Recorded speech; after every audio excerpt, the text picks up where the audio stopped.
You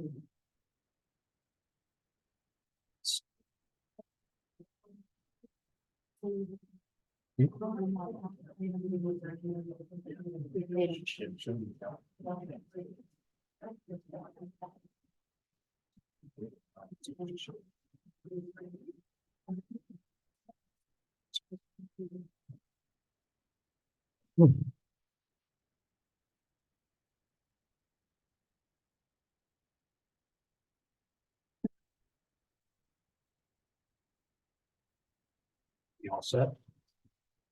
Good. All set.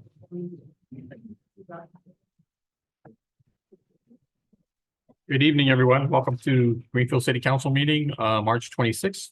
Call the meeting to order. Roll call, please. Mayor White, Here. Mayor Pro Tem Rodriguez. Here. Councilmember Martinez. Councilmember Ortiz. Councilmember Tipton. Present. Right.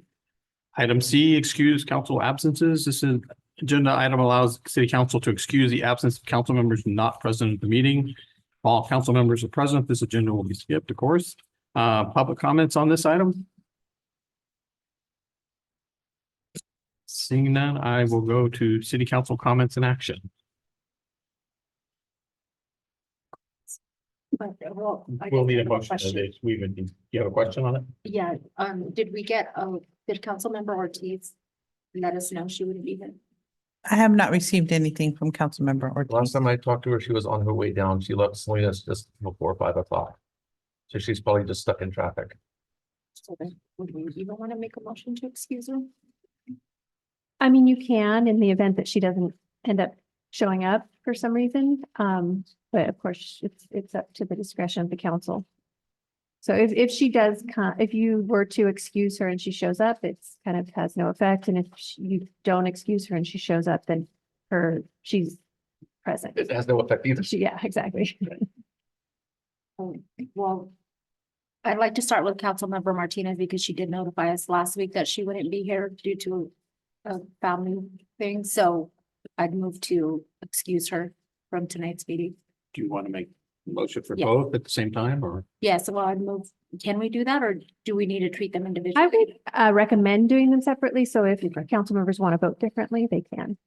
Okay, so I'll start with Okay. Councilmember Martinez and I. Martinez, do we And I'll have a second. second? We have a motion and a second. All in favor signify by saying aye. I Opposed, all right. And Councilwoman Ortiz. I'd move to excuse her as well. and I'll second. Moved to second. All in favor signify by saying aye. I Opposed, all right. Both are excused. Mayor's presentations, proclamations, communications, and resolutions. Swearing in of Nancy Utterback.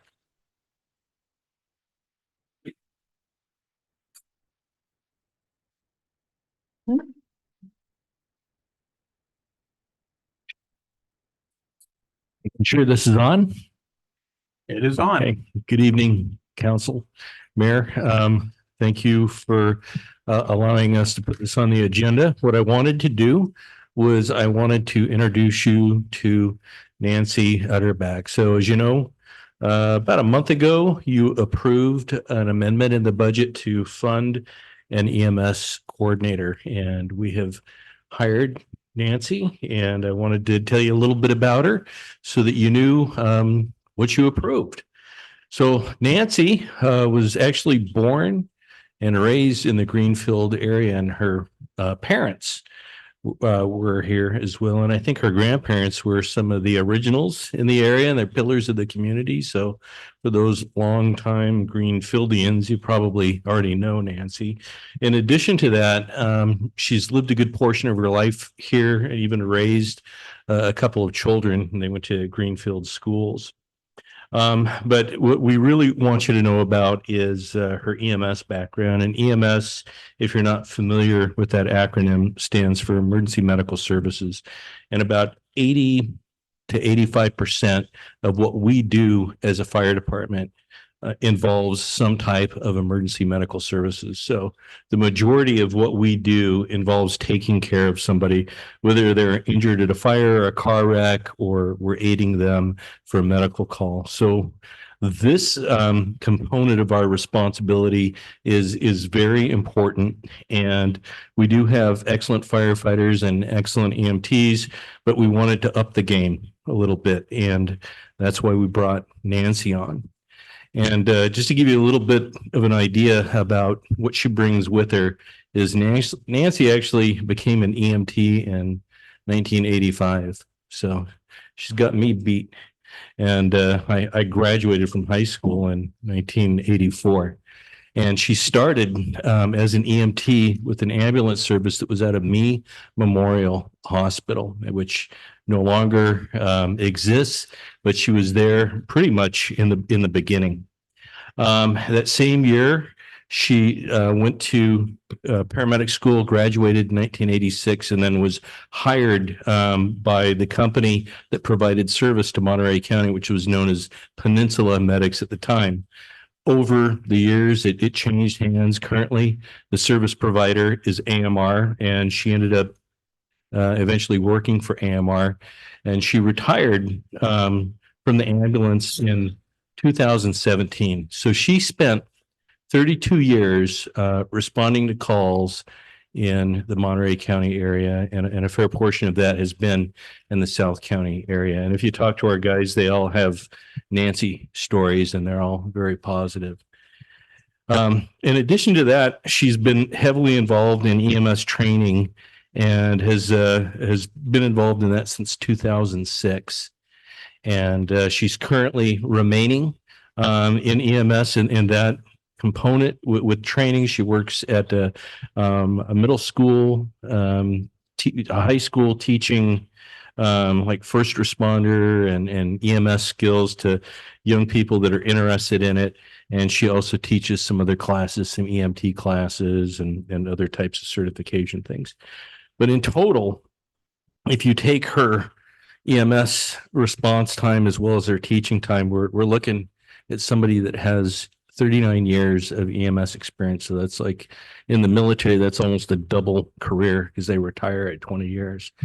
So that is the wealth of knowledge that we now have working with our fire department. We've already tasked her to do a couple of things and she's working on it. So with that, I just wanted to introduce her before we had the city clerk swear her in, and we'll ask Captain Frizzell to come on up, who's going to be pinning her.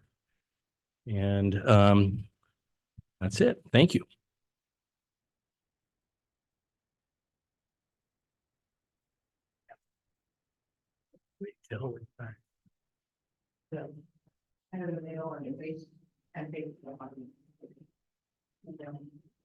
Raise your hand right now and repeat after me. I state your name. Do solemnly swear. That I will support and defend. The Constitution of the United States. And state of California. Against all enemies. Foreign and domestic. That I will bear true faith. And allegiance. To the same. That I take this obligation freely. Without any mental reservation. Or purpose of evasion. And that I will well. And faithfully. Discharge the duty. Upon which. I am about to enter. Congratulations.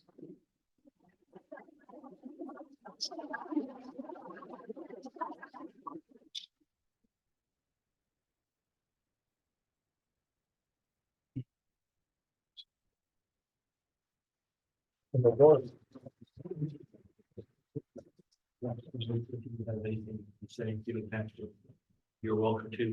That puts me on the spot here. I'm very, very thankful to have the opportunity to be able to serve Greenfield. You know, my career in the field, working as a paramedic was over in 2017. And it's what I know.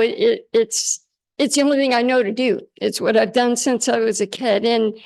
And it's something that I did in South County the majority of my career. And, you know, my grandparents are buried here. My parents live here.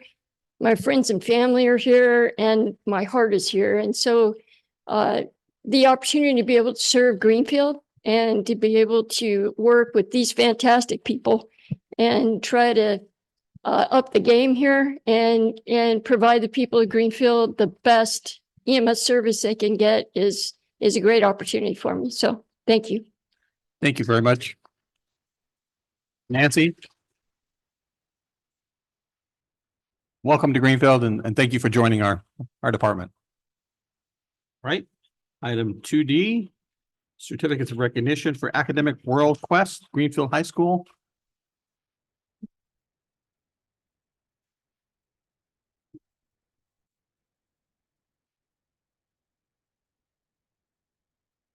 Hello, can everybody hear me? Can you guys You're hear good. me? Hello, Mayor and council and community members. Thank you all for being here. I wanted to give you guys all a little bit of a context about how special this this competition and this actual recognition is to me, and I'm sure to the those who will be recognized and their parents. To give you that context, the World Affairs Councils of America, which is the program that holds this competition, it has a flagship program that's called the Academic World Quest. This competition tests team players' knowledge of current international politics, geography, global economics, history, and world cultures. There are some 50 World Affairs Councils that hold local Academic World Quest competitions for high school students in their communities. In these local competitions, there are over 4,000 students who compete, and only about 250 from across the nation will attend this national competition on April 20th of this year, and that's in Washington, D.C. Among those are our very own Greenfield High School students who are sitting here. The local competition was hosted by the Local Affairs Council in Monterey Bay area on February 24th. This local council is the one who raises the money to pay for the expenses of the winning team to travel to the national competition. These Greenfield High School students competed against Monterey High School, Seaside High School, Santa Catalina, and Stevenson School. The Greenfield men's team finished in first place, and the Greenfield women's team finished in second. So a large part of the success was made possible by the leadership of the Greenfield High School civics teacher, Miss Evangelina Mateo, who's sitting right over there. She was the team coach, and as Greenfield High School principal, Janet Matos says, I'll be quoting her, she says, "Thank you, Miss Matos, for forming the teams, mentoring, and preparing them for the competition. Without Miss Mateo, none of this would be possible. She believes in her students and she pushes them to produce the best they can." With this, we wish the finalists who will be attending that competition the best as they represent Greenfield at the 22nd Annual National Academic World Quest in Washington, D.C. So, thank you.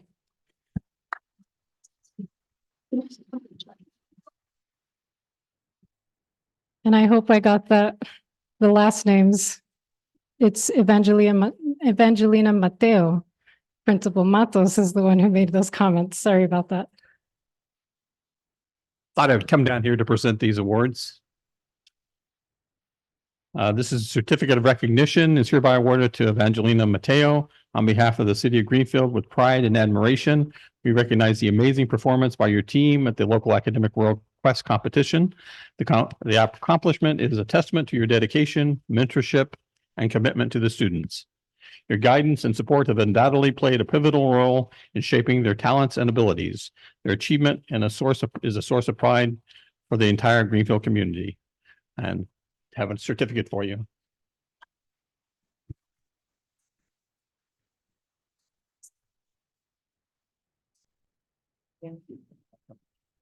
I'd like to call up each of your students. Why don't you remain up here and we'll get a picture after, so.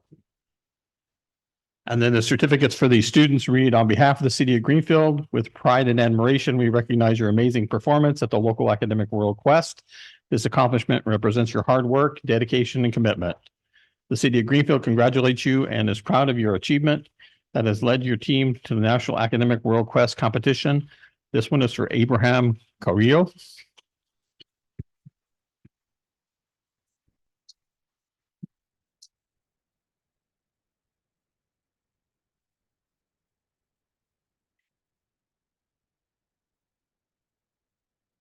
Jocelyn Ortiz.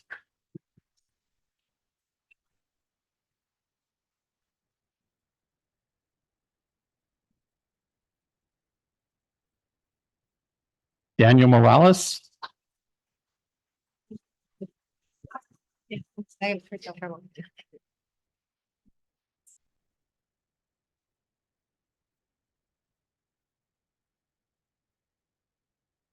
Enrique Anguiano.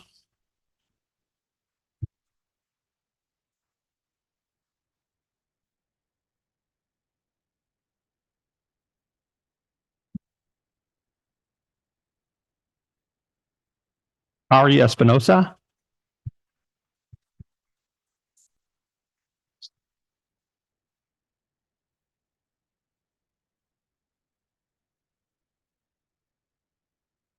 And Monica Burnell.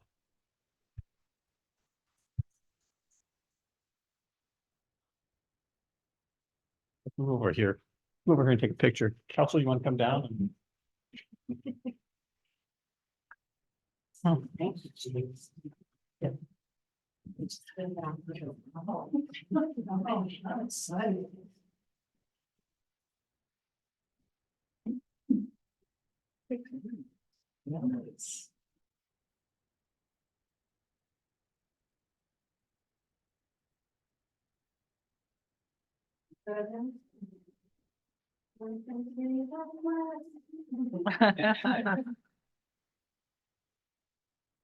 Thank you very much. Congratulations. Good luck.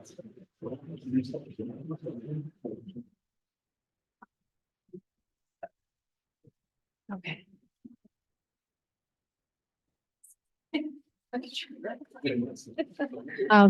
Mayor and council, Miss Evangelina Mateo wanted to share some Oh, words. If absolutely. That's okay. Thank you. Thank you very much for recognizing this hard work of our students here in Greenfield.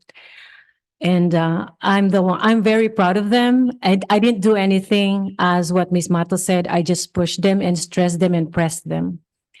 And we have a lot of good kids in this city, and I call them diamonds in the rough. Thank you. Thank you. Thank you for your work.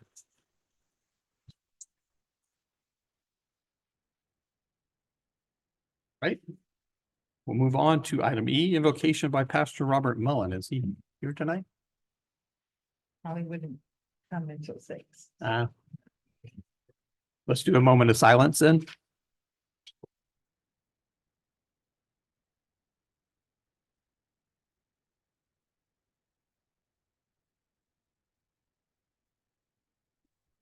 All right, will you all please stand for the pledge?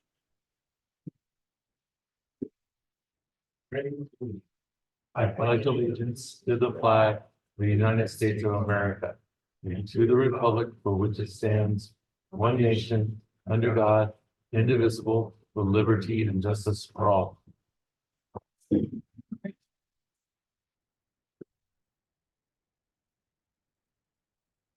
We'll move on to agenda review. Any changes? No changes, Mr. Mayor. All right. Move to item H, public comments from the audience regarding items not on the agenda. This portion of the agenda allows an individual the opportunity to address the council on any items not on the closed session, consent calendar, public hearings, and city council business. Under state regulations, no action can be taken on non-agenda items, including issues raised under this agenda item. Members of the public should be aware of this when addressing the council regarding items not specifically referenced on this agenda. Do we have any public comments tonight?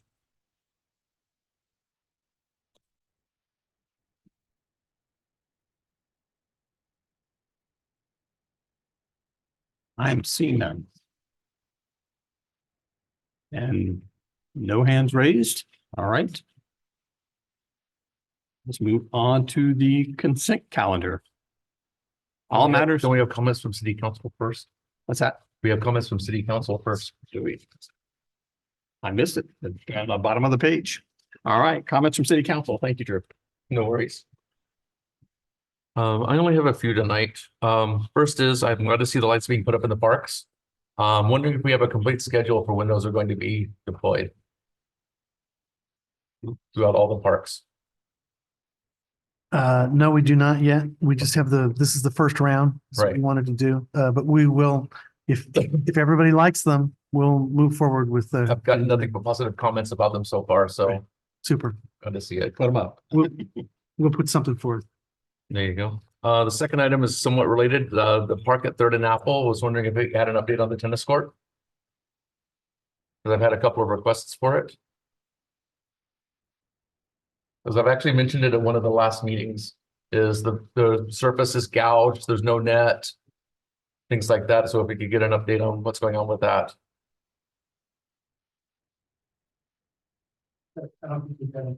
Okay. We'll get one for. Okay, so yeah, if we can just get an update on that at a future meeting, that would be great. Next thing is one that I've harped on a couple times is please don't wear dark clothing at night, especially if you're riding your bike on Walnut. We actually came home late the other night and there were 3 people riding their bikes down the middle of Walnut. No reflectors, all black. We couldn't see them until we were right up on them. So please be careful with that.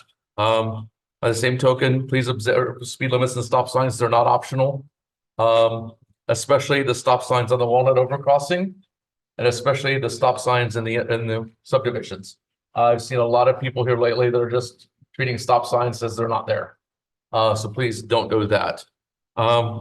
Next one is my typical, please make sure you're spaying and neutering your cats and dogs. I know we've had a couple of issues here lately and Chief Mixer has been working very well to get those resolved. I know that the resolution isn't exactly what people are asking for, but we are actively working towards it and they're happy that we're seeing that the police are modifying some things and are working towards that. So thank you very much.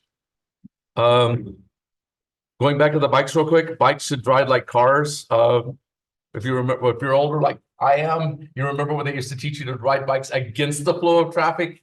Not anymore. Make sure you're riding with the flow of traffic. Again, especially on Walnut Avenue. Don't be riding down the middle of the street. Don't be riding opposite the flow of traffic, especially right there at the intersections, and especially not wearing dark clothing. Next thing I have is the construction at EAH. It's looking pretty good. We've got a couple of buildings up, but I have had a couple of complaints that they're out there working before 8 a.m., especially from people that are right there next to it. Apparently they've been out there as early as 7 to 7:15 out there working on stuff and people are asking, hey, wait a minute, I thought it was 8 o'clock. So if we could if we could either talk to them or get an update on what's going on with that, it would be appreciated. And the last thing I have is the Harvest Festival. In light of the fact that we put out an announcement that we're looking towards a 2-day event this year, I've had a lot of positive feedback about that, saying that, hey, it's great, the city is growing, we're looking forward to this. But I have heard a lot of concern about it being still on El Camino. I've heard a lot of people saying that they would rather it move to Patriot Park, they'd rather it move somewhere off of El Camino due to parking concerns and due to street blockage concerns. So it's something we may want to look at as we move towards that 2-day event. The flip side to it is that means we could leave it up and running a little bit later at night and not have to worry about taking everything down to clear the street for the next day. So that's definitely something to look at. And I think that's all I have for tonight. Right? Mayor Pro Tem, I'm going to move to you. Let Councilwoman Ortiz. You can give her a minute there. I don't actually have much tonight because a lot of the items that I had asked for updates on are on tonight's agenda. So many of those are being addressed.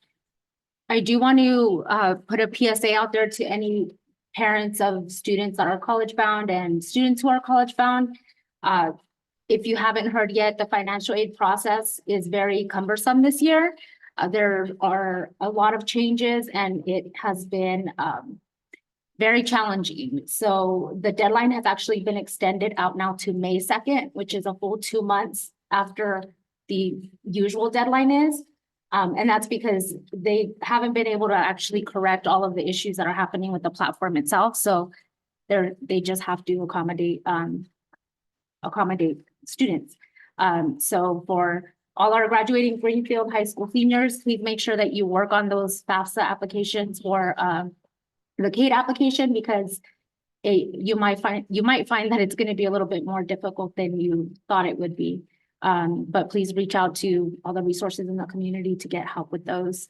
And I also just wanted to thank Public Works for the upkeep of the parks, because I see them out there all the time, and now we have games going on. And well, we always have games going on, but with the opening ceremonies recently and all the practices that are that are happening throughout the week, every day of the week, I think it's important to recognize that they're doing a really great job with keeping up the parks. And that's all I have to make. All right. You all set? Good evening. I wanted to talk a little bit about, I live on Parkside Court, and so we just recently got the Public Works installed the lights. And I have to tell you, it makes such a huge difference. The neighbors, first we kind of thought, well, wait a minute, the light's going to be really bright in the nighttime, but you can't even tell it's solar. But it makes us feel so much safer, because now if you walk outside, it's kind of lit up. And if you go towards the direction of the park, you can see the whole clear park. And it just makes us feel a lot safer in the nighttime. We've had a lot of activity in the park next to my house. And, having those lights on now really helps a lot. And we don't see all the cars parked there in the nighttime. So, I mean, it's almost instantaneously that a lot of the activity stopped because it's lit up. So I'm hoping that, the rest of the parks can get the same thing done, where we have problems at, but it's really nice. I've had a couple of interactions with our law enforcement. I didn't do anything wrong, but just things that are going on. And I just want to commend Chief Mixer. We have some really great officers, and some of them that were actually raised here and came back. And they're doing a really fine job. They're really putting a lot of effort into getting to know the community. The way they're approaching their policing is really great. And so that's kind of all I had to say today. Thank you. Right, thank you. I have a few things. I attended the Monterey County Firefighter of the Year Award luncheon in Seaside last week. Chantel DeLuba Vega from Greenfield was chosen as Firefighter of the Year for the county. Chantel was chosen for outstanding efforts for the Greenfield Fire Department. Her great work certainly puts a positive light on our city. Just want to say congratulations to Chantel. You forgot the wastewater treatment plant. Right. Councilwoman Ortiz and I, along with City Manager Wood, did a tour of the wastewater treatment plant. I want to thank Jamie Tugel for giving us the tour, along with Curtis Weeks, who also went along and shared his knowledge. This is not a glamorous topic, but it's essential to the continued development of Greenfield. Our current plant is old. It's been added onto and improved over the years, but needs to be upgraded in order to meet current wastewater quality standards. So if you get a chance, take a tour out there, ask to take a good look. You can see that there's some definite improvements needed out there. I attended the Saturday market at the gazebo this past weekend. If you get a chance, try to attend. Lots of vendors. There's great food, a nice family atmosphere. I'm partial to the churros there myself, so if you get a chance, attend that. Greenfield Rotary is putting on a Women's Empowerment Fair for the community. It'll be held May 18th at the Greenfield Memorial Hall. All women and girls are invited to attend and learn about local resources and opportunities available to them to succeed in all areas of life. I want to thank Mayor Pro Tem Ariana Rodriguez and Monterey County Firefighter of the Year, Chantel Vega, for agreeing to be on the speakers panel. Thank you very much for doing that. And I also attended the ICSC conference in Monterey today for the city. The conference is designed to try and help develop business connections. We were there to point out the great opportunities that are available here in Greenfield to the many representatives from the various business entities that were represented there. And that concludes my report.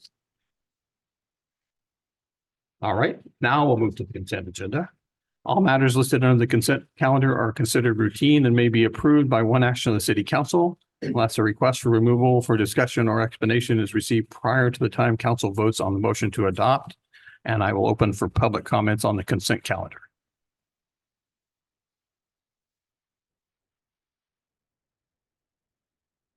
Seeing none, does anybody want to pull any items from the consent or discussion?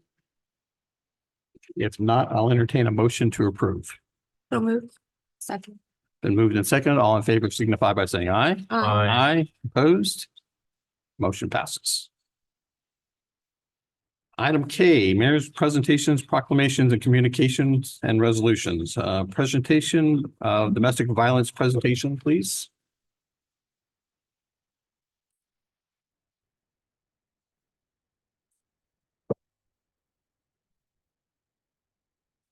Good evening, Mayor and City Council. It's a brief overview of the status of domestic violence in our city. Domestic violence is a critical issue affecting our community, demanding immediate attention and concerted efforts. Domestic violence encompasses many forms of abuse, including physical, emotional, psychological, sexual, and financial. Its impact extends beyond immediate victims, affecting families, children, communities, and our overall social fabric. The stigma and fear surrounding the reporting of domestic violence incidents are significant barriers for victims seeking help and protection. These barriers are deeply rooted in societal, cultural, and personal factors, making it difficult for victims to come forward. Some of the barriers are economic dependence. Controlling finances, abusers will coerce their victims into staying with them, locking them into the cycle of abuse. Psychological manipulation, verbal and nonverbal communication to erode a victim's self-worth to exert control over the victim. Cultural and societal norms. People have expectations of societal norms that define behaviors that they conform to. Custody concerns, fear of not being able to gain custody of their children, or the abuser uses children as pawns to control the victim. Fear of retaliation and lack of trust in the criminal justice system. Sometimes survivors feel the police may not believe them, they may be arrested, or their abusers will not be punished. Unique to Greenfield is our population of Triqui and Mixteco residents. Traditionally, this segment of the population refrains from seeking help from law enforcement and often refuses to report domestic violence. Cultural differences and language barriers add complexity to assisting and providing services to this vulnerable population. So taking the time to understand our survival's cultural values informs how police, counselors, caseworkers, advocates, and others providers approach a victim. So positive experiences in which survivors feel understood, validated, and free of judgment is the difference between a victim who does or does not access services to increase their safety. So in 2023, our city responded to 106 domestic violence calls. That's out of the 16,574 total calls that we respond to for 2023. We know this number is low since nationally, only about 25% of domestic violence cases are reported. And in our community, where the cultural differences are deeply rooted, 106 cases may only be between 5 to 10% of the actual cases.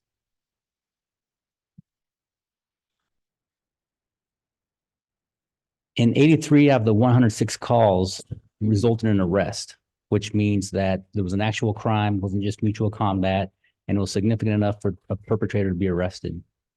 69 of those 83 involve a weapon, including one where a knife was used. And in 17 incidents, there was a dangerous weapon, blunt object, the knife, something that's beyond their personal weapon. So 51 incidences were personal weapons, hands, fists, elbows, legs. While most incidents are reported through our dispatch center and then routed to officers for immediate response, our officers sometimes discover unreported domestic violence cases during unrelated calls and begin the investigation. Our officers understand the impact and dynamics of domestic violence incidences, and we take several steps to ensure the victims feel safe and comfortable reporting the incidents. Support services. So in Monterey County, we have a variety of local and national programs that we collaborate with to combat domestic violence and that offer support to victims. Some of those, the YMCA, Monterey County, Monterey Rape Crisis Center, Community Human Services, Casa de Noche Buena, Domestic Violence Coordinating Center, and the National Domestic Hotline. Locally, here in Greenfield, at the Greenfield Police Department, we house a district attorney victims assistance coordinator who is here twice a week, Tuesdays and Fridays from 8 to 5. They're available to provide services to victims, transportation, help getting restraining orders, translation services, anything that they need to be able to get away from the person or seek help or prosecution.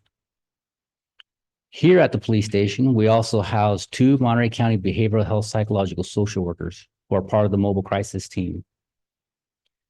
And we're lucky because Greenfield Police Department is the second. There's only 2 agencies in Monterey County that have a sitting psychological social worker from behavioral health. Monterey Police Department being one and Greenfield Police Department being the other. So we're very fortunate to have that relationship with them. And they're available 24 hours a day, 7 days a week. Community engagement. We know that our police department plays a pivotal role in supporting domestic violence victims and survivors. Therefore, we continuously engage with community to foster a safer and more supportive environment for survivors. Some of the strategies: we encourage anonymous reporting, encourage a plan to follow up and check-ins with victims and their advocates after the incidences, the wraparound services, collaborate with local organizations such as Líderes Campesinas and LULAC to help spread the message and services offered. And we participate in the march with Líderes Campesinas and we've done several presentations with LULAC from Narcan to gang awareness. So we're available to associate and participate with these communities' services. We provide individualized support and translation services. We will find translators to make sure that they're comfortable and they can speak in their native tongue and feel that comfort. Sometimes it's beneficial, even though it's outside of the normal police practice, but we will bring in family members to make them feel comfortable. We will, bring in the dog from the DA's office, the comfort dog, to sometimes sit with the victims if they feel so inclined. And we provide specialized training for officers. There's a whole lot of training that needs to happen and that we've been approaching and that we've been ramping up in our police department over the years.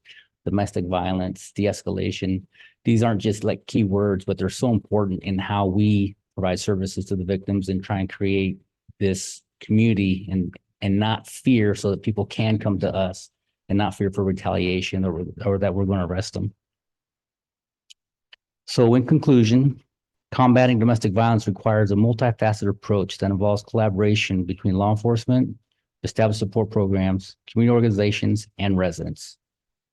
It is imperative that we recognize the urgency of addressing domestic violence, not only to protect the victims, but also to safeguard the well-being and future of our children, who deserve environments free from fear and harm. The profound impact of domestic violence on children cannot be overstated. The psychological toll manifests itself in various forms, from depression and anxiety to post-traumatic stress disorder and oppositional defiant disorder. Tragically, many of these children caught in the web of violence find themselves torn between aggression and withdrawal, grappling with confusion and self-blame. And all too often, children who witness domestic violence become aggressors themselves. Only through concerted efforts to break the cycle of violence can we hope to provide survivors and the children of survivors with a safe and nurturing environment they need to thrive and grow into resilient individuals. And that is my report, and I will gladly take any questions. Does anybody want to ask any questions regarding this item? No. Go ahead. I don't have a question, more a comment. I don't know if it's a true fact, but I don't want to state it as such. It's more a question. That domestic violence calls are ranked like the most dangerous call to report to for police officers because it's such a charged and already violent occurrence happening. So is that in fact like a pretty accurate statistic? Very true, very true. And in fact, take it one step further, abusers that strangle their partners are 86% more likely to be involved in officer-involved shootings. So the level of violence that it takes to harm a loved one signifies a lot that's going on within that individual. So yes, the propensity for violence and bad things happening is pretty high. I just wanted to ask that to highlight that. We obviously know as police officers, you guys put yourselves in the line of danger all the time, but specifically for this cause and to combat this, that's what I'd heard. It's especially dangerous. So to hear the exact number of cases and times that an officer, gets in their vehicle to go help a situation and putting themselves at that level of danger, I think it's important to just highlight and thank you for. So, thank you. Two questions. One is, how many female officers do we currently have? One, Are we actively recruiting additionals? trying so hard, Okay. trying so hard. And the only reason I'm saying that is because sometimes women and children are more likely to open up to a female than to a male. The other question is are we including the fire department in some of the training for domestic violence situations? Not for our training. Okay. Not for our training. And that is actually something that Chief and I, besides mass shootings or the different things, there's for the future, there's things that we need to collaborate better on Right. and to share with. And as we're ramping up our training, we're definitely going to make that progress. Absolutely, because I remember responding to calls and it was very much a wait for the sheriff's department to make sure the scene is secure before we went in. So I just wanted to make sure that you're actually getting the training across to both sides. Perfect, thank you. Yes, and just to comment on the female officer, Officer Martinez, she's wonderful. She has an advanced degree up to a master's degree, and she's been to a lot of training, also advanced interview interrogation, forensic interviewing for children. She is our go-to person for a lot of these types of cases, and we're working so hard to try and find her a partner We need or to pull- several, correct, because she is being overloaded, with her, she is in high demand. Good, and the more we can find like her, we definitely want them. Thank you. Thank you, Chief. Obviously, you know how I feel about all of this. So I'm very happy that you're bringing it to the forefront. I know it's not a very happy situation to speak about per se, but it's something that we have to bring out and the embarrassment, shame that goes along with victims of domestic violence. We have to get past that. And the more that we talk about it and the more that we bring it out and show that and show compassion and that we care enough to do something about to take the next steps is really important. So I'm very happy that you're doing this. And I hope that as we've discussed, that we can continue to develop more resources for South County. Absolutely. That's definitely our mission to try and draw more services to Greenfield, which leads us to, I believe, April 1st, the Monterey County DA's office is opening their Family Justice Center in King City at the old courthouse at the sheriff's substation. That's wonderful because now residents don't have to go all the way to Salinas or Monterey to seek restraining orders or counseling or different types of services. However, they've already outgrown it and they haven't even moved in. So, as we look to the future, Greenfield is a beautiful area where it's a lot easier to build and maybe we can plan something more robust and more for the community. Thank you. All right. Thank you very much, Chief. Thanks for you and your department for your work in this area. So thank you for the presentation. All right, we'll move to K2. Welcome to Greenfield Sign Update.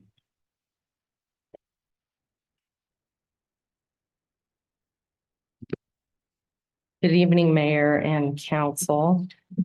So I wanted to give another update on where we are on the Welcome to Greenfield signs. Just get this in presentation mode here.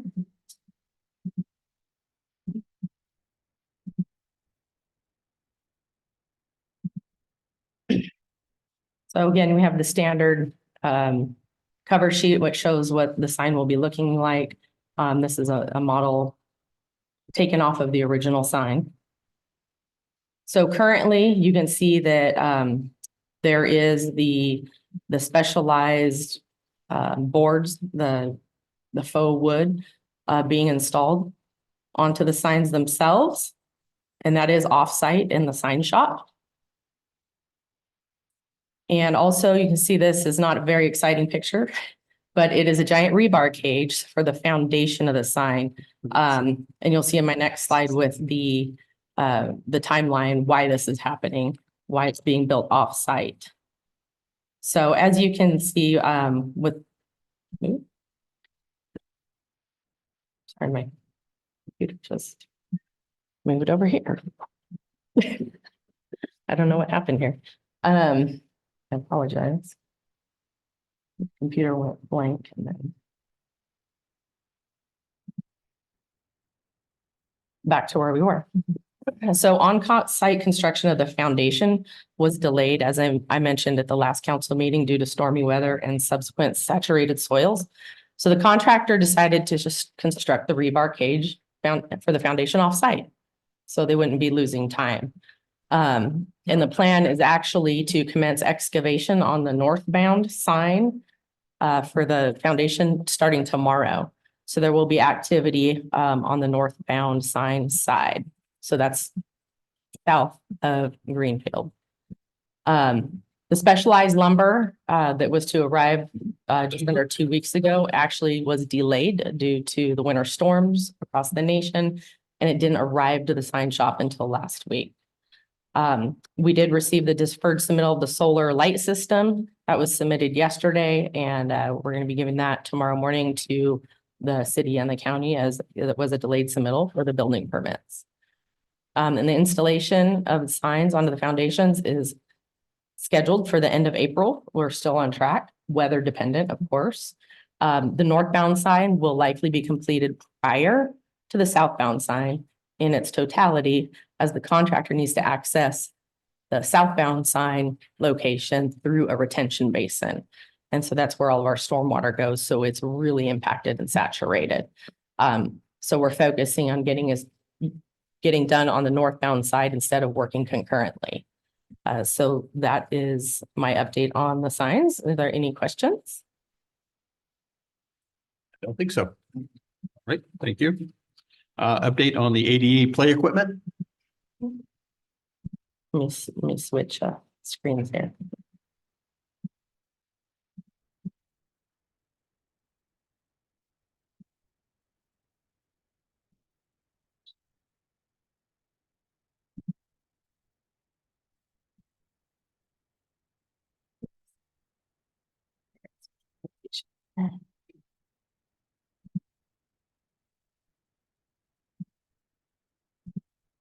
Oh.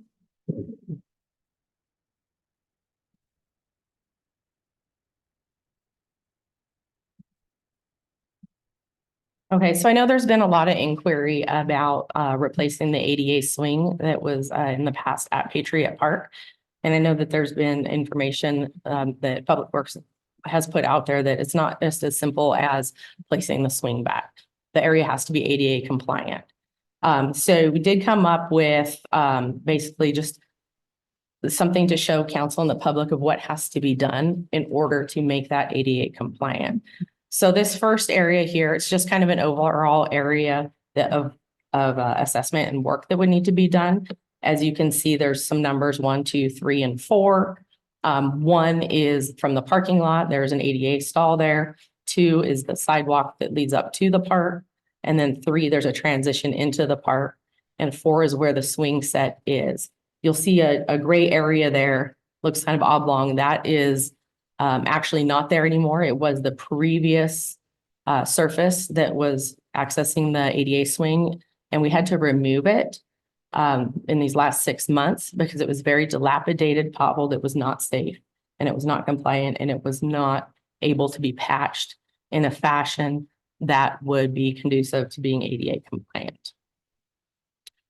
So number 1, ADA compliance assessment, the parking space and the ramp. We would need to assess the existing ADA parking space and the ADA ramp to the sidewalk to current ADA codes and bring these up to current ADA codes if required. As you can see, there's not an actual ADA ramp there, just to the right and above the number 1. It's just an asphalt patch. So we would have to assess that to see, and the parking space to make sure that it meets current code. And number two is just the length of the sidewalk going to the park from the parking lot. We would also need to assess that sidewalk from the parking lot and playground to the current ADA standards and bring that sidewalk up to current ADA codes if required. Also, the entry point of the playground. We would need to assess the entry point to the let me start that over again. Assess the entry point for the ADA compliant service to connect to. So where would be the best area for that to connect to? And it would be in that vicinity in the front of the photo there.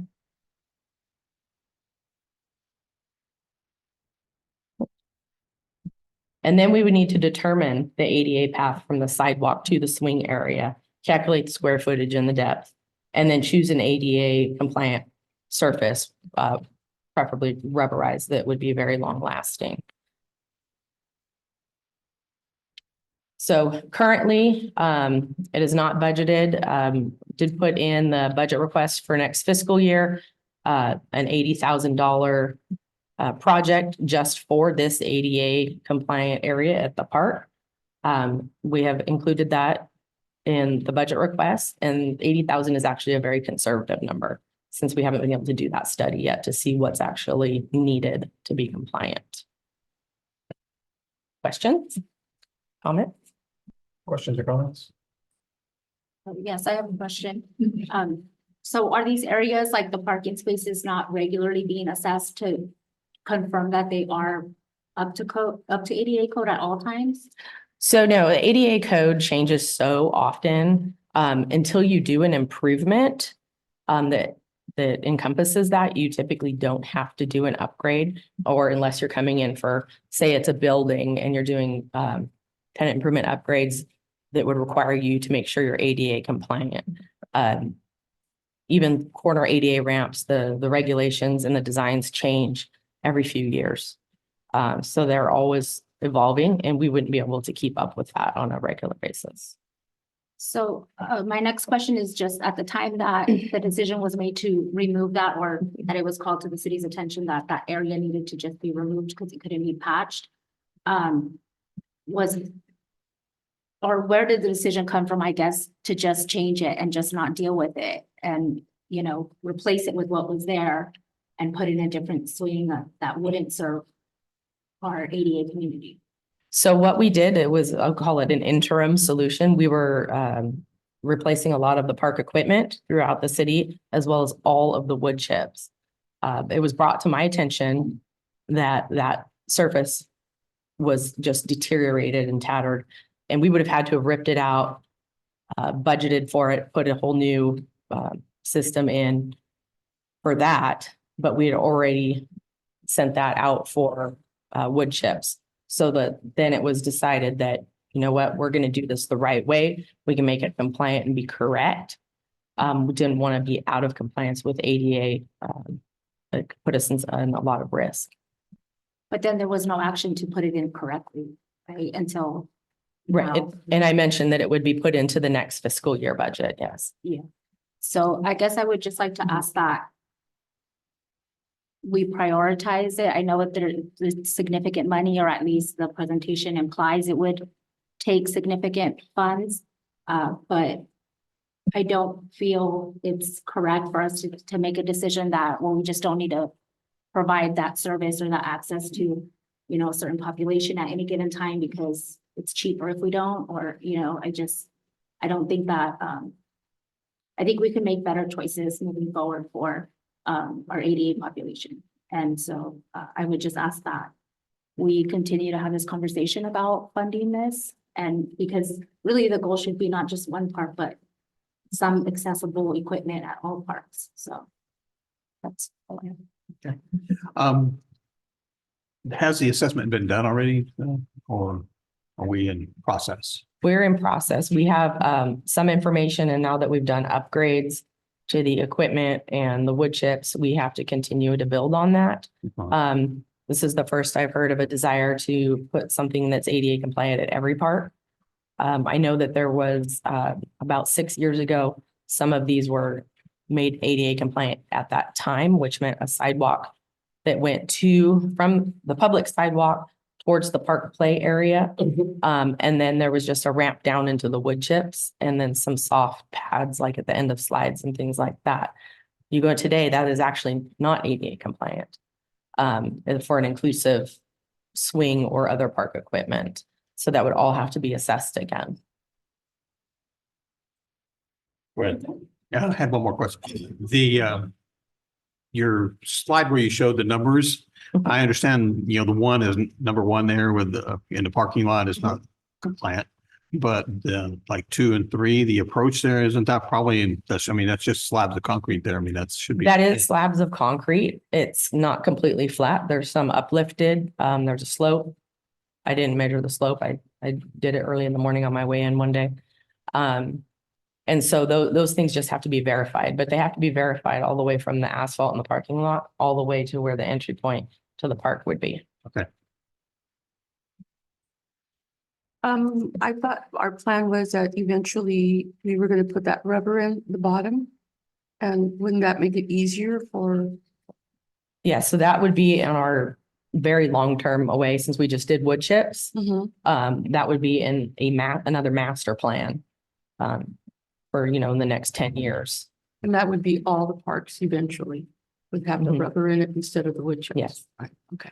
Now, previously, they had just a rubber ramp that went out around the swing. Yeah.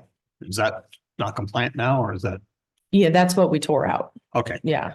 I know that's what you tore out, but as far as cost, putting it back, is that what we're planning on doing, or are you planning on doing the Well, whole? that would be for the rubberized surface would be going almost in that same vicinity. It Right. could be shaped a little bit different. It could go to the one that's closer to the north. But the same thing, so that it encompasses that swing area where the inclusive ADA swing would be. It doesn't mean it has to go from right there. So it could be a little bit wider. It could come off of the north side there. So it's more of a short hit. So there's many different variations. There's not a design right now, but it would vary on what we find in the field once an assessment is done. So it wouldn't have to be the whole surface where the wood chips are, it would just be the ramp out. It could just be a partial, Okay. yes. All right, thank you. Update, Tom Rogers Museum and Visitor Center.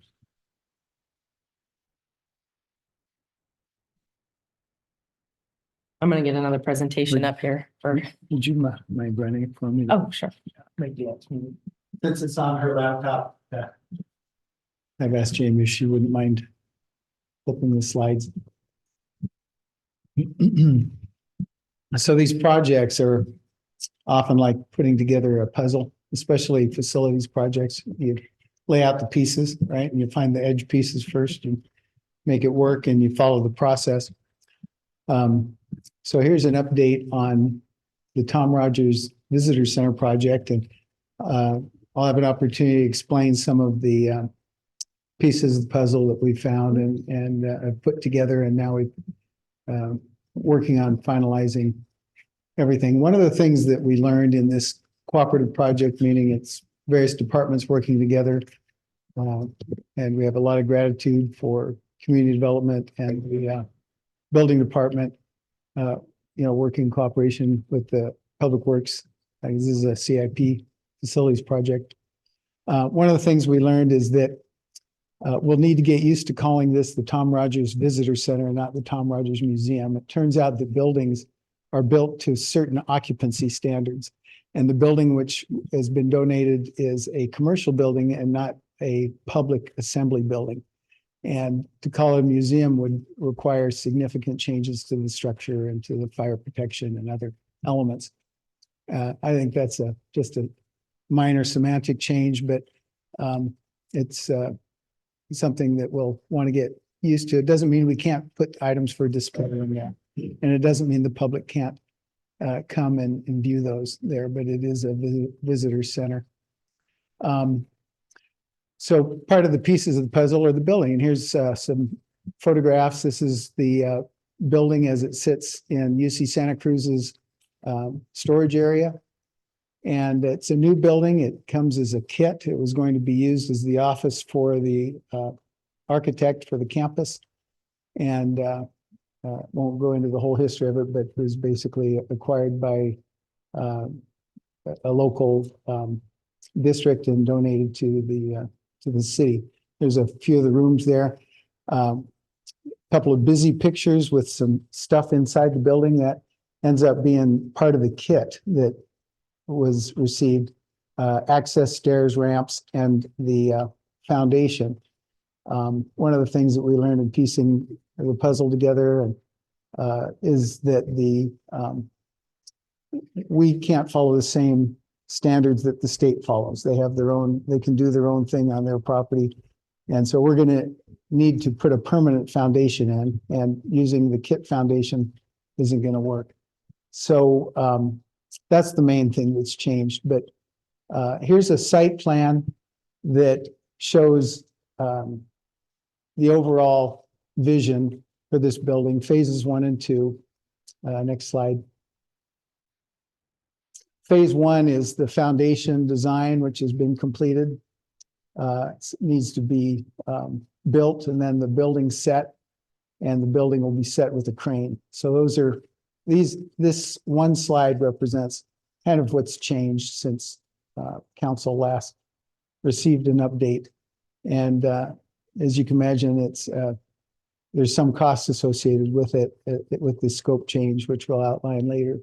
The good news is it's still, by any standard, a bargain to receive this thing. Next slide. Phase 2 is an overall site plan, which is hardscape, sidewalk. There will be a front concrete patio for receptions.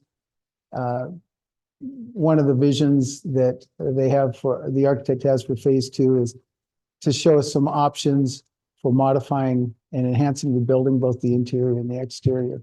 That we'll have to keep that reined in within a budget. But you can go to the next slide.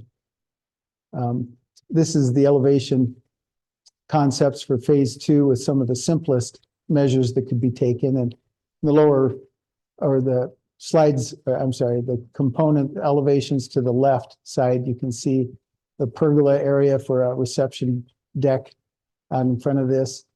The next slide shows some enhanced architectural elements. There's not a lot you can do with that building, but in a modest cost, but there are some things you can do to give it a visual change of shape and make it more interesting to look at.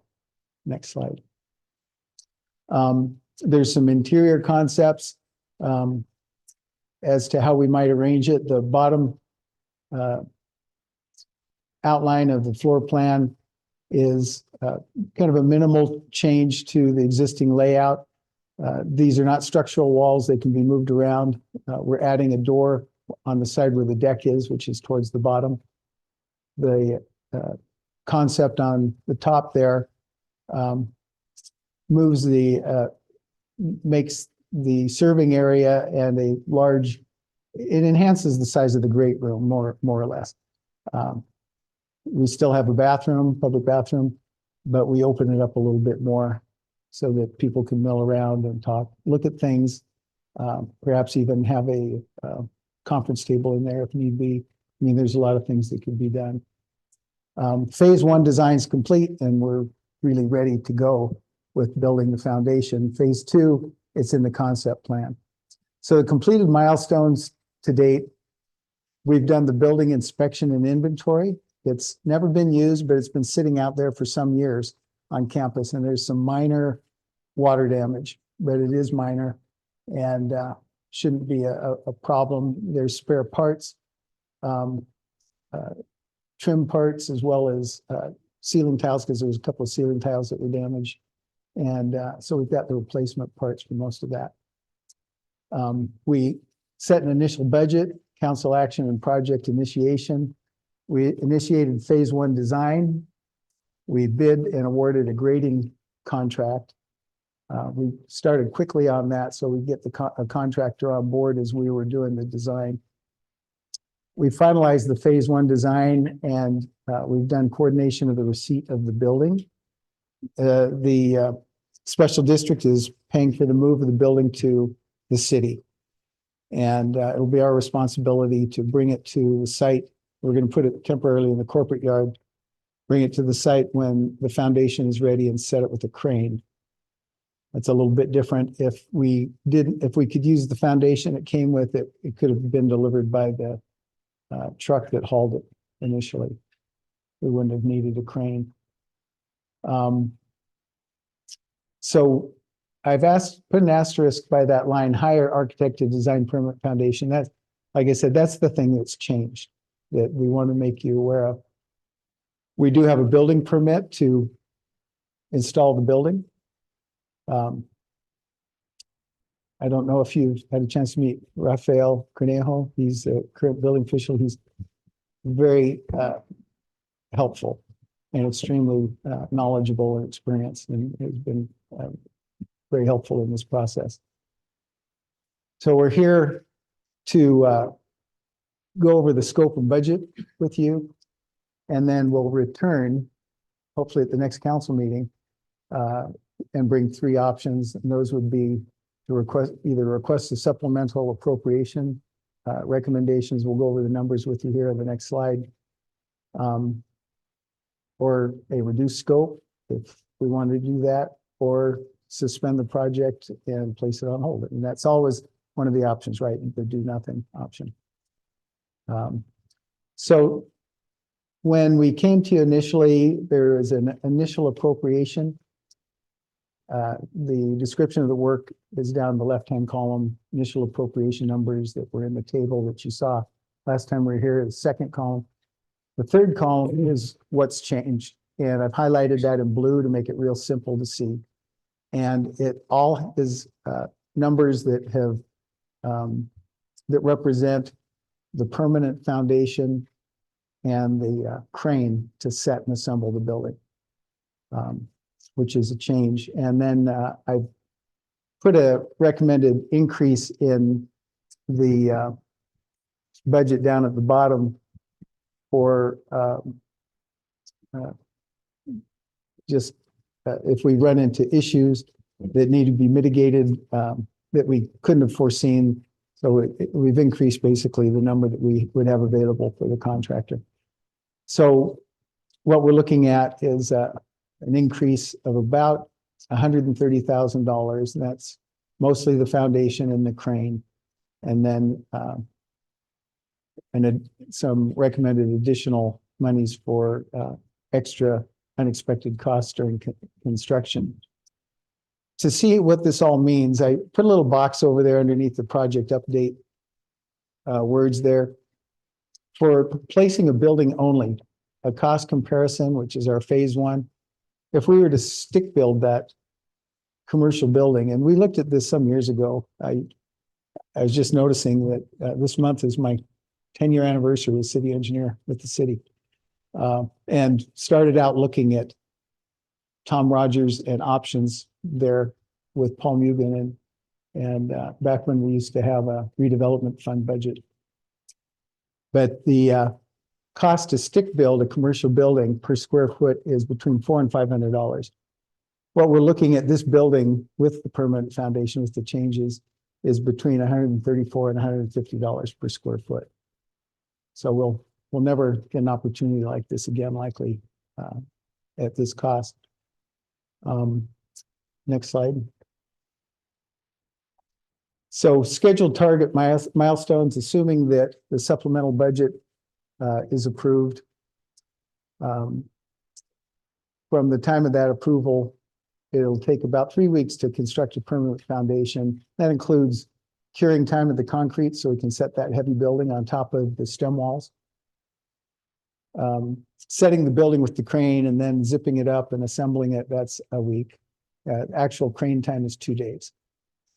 Phase two, final design, you'll have a little bit of a process with that. Probably will include the museum committee and others that want to view that, and we'll lay out a budget for that. And then we'll do the phase two permitting, but we will need to return to council to authorize a phase two final budget. We set a budget for it, and the goal is to stay within that budget, but we'll come back and review that with you before we turn on a contractor to do that build. The construction for phase two, we may advertise, award, and construct it as a standalone project or do a contract change order to the phase one contractor. We'll evaluate that and see if we get a fair proposal price that we feel would be equivalent to the prices that we get if we bid it. And that could save us probably a month if we did that. And then the final item there is the construction for the phase two improvements, which is the hardscape and the building improvements would be about 2 months. So what does that mean for having this thing done so we can walk around inside of it and have a ribbon cutting? From May authorization here at council, if we have a concept that all can agree to and approve, then we could have it constructed within about 2 months. So that's a lot of information. Do you have any questions? Questions from council? Sure. So you mentioned the museum board or museum, whatever they have, whatever. it is. Visitor center, yeah. Oh, the visitor center board. Are they putting any money towards this? They have purchased the building and they're donating it. There was actual cost of the building. I think they paid 40,000 for it, I think is what I heard. And then they're making that donation plus they're paying for the moving of the building to Greenfield. So that donation was actually from the Parks District, correct? Yes, that's from the Parks District. Yeah, not the committee. Yeah, not the Yeah. Tom Rogers Committee. Right. No. So what- My understanding is they're donating the Tom Rogers items. And then I believe there is some money that they've got Right. from fundraising. That was my question is have they actually, because we've been seeing the fundraisers literally for years. And I was wondering if any of that money was going towards the actual construction of the visitor center itself. At this point, nothing's been factored in. But I think the whole point of the committee, I could be wrong, I'm a newcomer here. But I think the whole point of the committee was to raise money to get this built. So I would imagine, my thought is probably the same as yours. It should go towards something. Right. You know, maybe it's fixtures for the display. I'm not sure. Or maybe some of the hardscape, maybe like Yeah. a garden and a bench or something, yeah. Yeah. Should go towards something at the facility. Maybe at some point we should get a report from them once it's. Absolutely. Get a little I would agree closer. with that. Anything else? No, thank you very much. Thank you. Thank you, Jimmy. All right, we'll move to item L, public hearing. Adopt a resolution of the city council, city of Greenfield approving the tax sharing formula between the county of Monterey and the city of Greenfield for the proposed Toonsey Thorpe annexation involving annexation of 18.671 acres to the city of Greenfield, APNs 109-232-006 and 109-232-007. Introduced by title and first reading of an ordinance of the city council, city of Greenfield pre-zoning assessor parcel number 109-232-006 and 109-232-007 for the Toonsey Thorpe annexation project. 2 items here. Staff report, please. Thank you, Mayor. Good evening, members of the city council, all of you on this regarding this item. The item before you actually dates back to 2016. The city council originally authorized annexation of these particular 2 parcels from the county in 2016. In 2018, that effort was reaffirmed. The city council reaffirmed its interest in annexing these 2 parcels. The 2 parcels are 18 acres, approximately 9 acres each.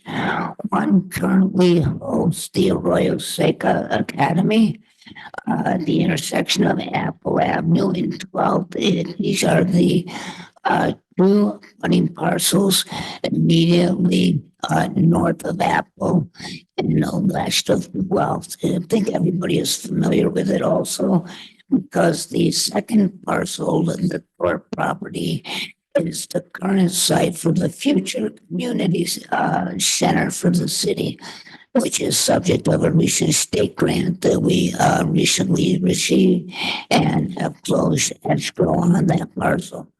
So in 2018, the city and the county got into a dispute regarding the need for ag mitigation. That dispute resulted in the entire application never making it to hearing. And since that time, that issue has no longer exists because the parties agree that ag mitigation does not apply for annexing these parcels to the city. So LAFCO has given the city a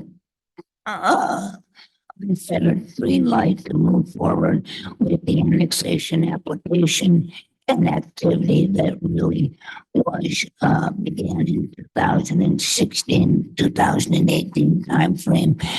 Part of that effort are the matters before the city council this evening. One is approval of the tax sharing agreement between the city and the county. Staff asks the city council to approve that resolution. It's when the city and the county have negotiated its terms. It's a fairly standard instrument. No matter how many of these I do, I'm not entirely certain I can explain to you every detail in the tax sharing agreement because the two parcels serve as a school currently, and in the future, the third parcel will become a community center. The numbers probably are nominal in play regardless. That said, the staff is asking city council to approve a resolution by resolution, the tax sharing agreement that is included in your staff report. The second action the staff is asking the city council to take this evening is to rezone those parcels to low density residential. The current and anticipated uses for these parcels are consistent with the RL zoning with the conditional use permit, which is something that we would want anyway. Therefore, the proposal as it is to enjoy first reading of the ordinance tonight, should the city council find it worthy of your support.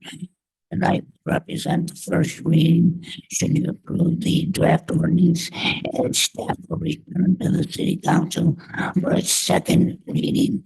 And we would move seamlessly to the LAFCO hearing with the appropriate requirements for the application to have these two parcels inside the city limits.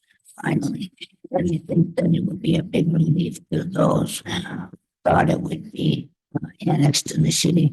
One of the problems, for example, in the current condition involves law enforcement. For law enforcement, we really have no jurisdiction over the school, so it just would provide a more orderly assistance for all of us with the annexation. With that, I'll close my remarks and hopefully answer any questions you may have.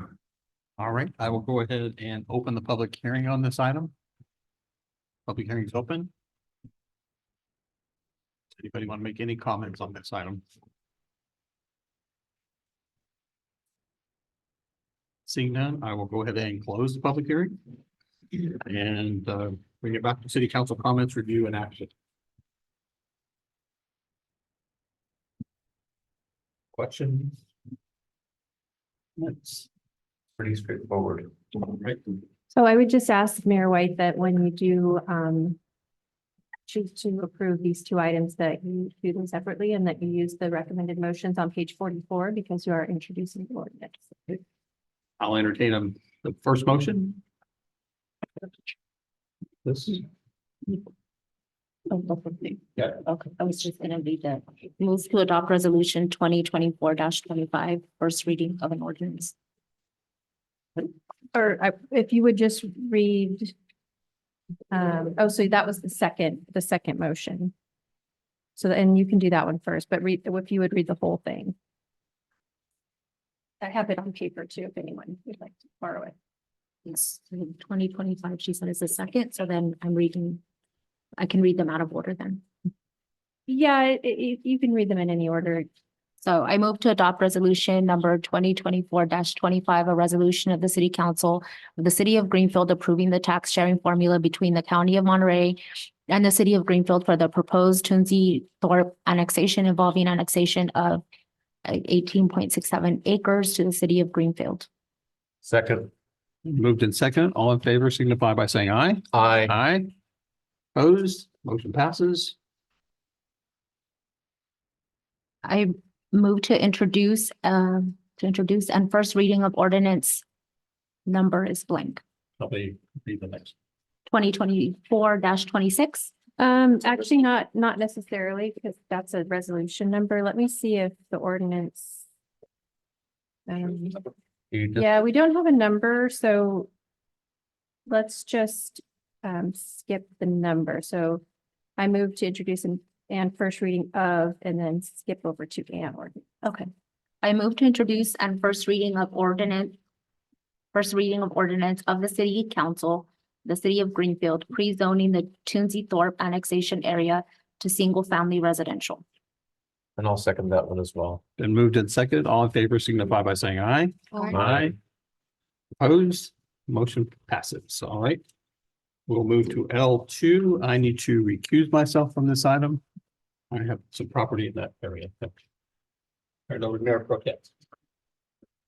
Okay, item L2, adopt a resolution of the City Council of the City of Greenfield denying a design review and rejecting a draft development agreement for a proposed 3-story, 34,300 square foot building with 20 multifamily residential units, a 600 square foot community room, a 12,000 square foot commercial floor area, and a 1.42 acre underdeveloped site on the east side of 4th Street between Apple and Palm Avenues. Staff report.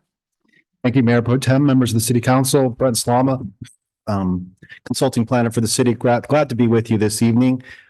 First want to acknowledge a lot of work that's been done on this project over the past by Paul and also Rob Mullane, who is available on Zoom as well today. He's on the meeting out there and has done a lot of the work. I just come in at the end because they asked me to, and then kind of just where we were to present the project. This will be the second time the City Council has seen a project on this property. It's been in front of the Planning Commission a few times. Let's get to it and remind you of what we're looking at. This is the property on 4th Street. 4th Street is zoned highway commercial. It runs parallel with US 101. The entire length of 4th Street it primarily is used for commercial and industrial uses. It also has a frontage of the trailer park. But for the most part has been used for a variety of uses. You have the industrial park, you've got you've got a mini mart, you've got the fire station, you've got a tire shop, you've got the car wash, and then you have this long, narrow, empty piece. And that's a challenge. It truly is. And then you've got the end of 4th Street, and then you have the Walnut Avenue specific plan. So the property for many, many years, since I was here last time working for the city, has been designated as highway commercial and has been anticipated for some form of development that would front along Highway 101, and then you have the Oak Avenue exit to get to it. It's always been visualized as something that could attract business and get more commerce going out there. It also has a mixed use overlay. So knowing that there's always a need for housing, back in 2005, when the general plan was adopted and then the zoning code was updated, we put in this mixed use overlay to allow for what was the big fad at the time was mixed use housing. And you see the example of that on the project down by the high school and the Catholic church with ground floor retail and above unit apartments. And that was kind of the biggest project in the area of that. It's also, you see that in Titan Village and Salinas and a ton of that in the Bay Area. The current zoning, though, as it's written, allows for one residential unit per floor per 3,000 square feet of commercial. Simply put, if you have a 3,000 square foot ground floor, you can put a unit on the second floor, you can put a unit on a third floor. And then the more you have space, you could add additional units. So that's the way the code reads as it's written. There's been opportunity for a density bonus, or there's an opportunity via development agreement written in the text of your code to increase those number of units. The property remains vacant. When I was here, there was a proposal to build a lodging facility there. It's been up for sale a bit, and 2 years ago or so, the applicant and property owner came forward with a new project that was primarily residential. As I mentioned, it's a long and narrow parcel. If you've been out there, the 4th Street frontage is substandard, needs to be redone. And the developer, I want to be clear, the developer is currently requesting a project that does not meet our current zoning regulations. That does not mean you can't build it, but you have to go through different processes in order to do so. You have in your packet tons of history, minutes, records of where we are. And as I'm jumping into this late, I don't want to give everything over and over again, but I want to make sure that we're clear on where we stand for today. Planning Commission met back in September of 2022. At that time, they were considering a rezoning and a general plan amendment for a 32-unit residential project and 3,200 square feet of commercial. That project was recommended to the City Council 4-0 with one abstention or absence for denial. We'll talk about the reasons in a minute. The applicant in the city worked on a revised project, and it came back at 1 year, well, 1 day short of 1 year to the day, back on September 5th to 2023. They added 5,600 square feet of commercial to the project, reduced the number of units to 24. Instead of going for the zoning code change and the general plan amendment, they requested the development agreement provision that's in your code to increase the number of units and keep the commercial zoning. That project was recommended to the City Council for denial 5-0. The City Council took up the project and it was denied on a 3-1-1. You indicated a willingness to review a revised project. According to the record, you took action to deny the project.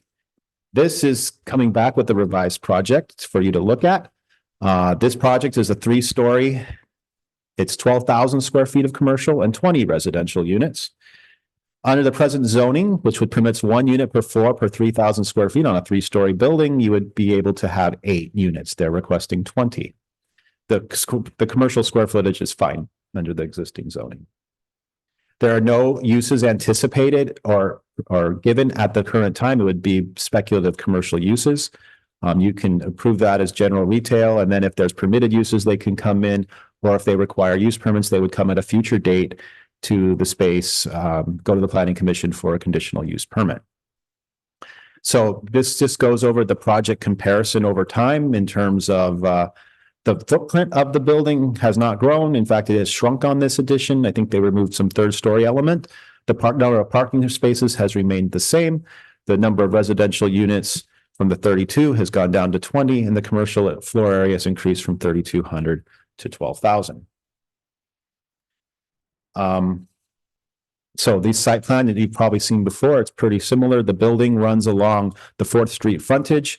Once again, we talk about the uniqueness of this property. It's a very long, narrow lot. It's only 100 feet in depth. It's 600 plus feet in width.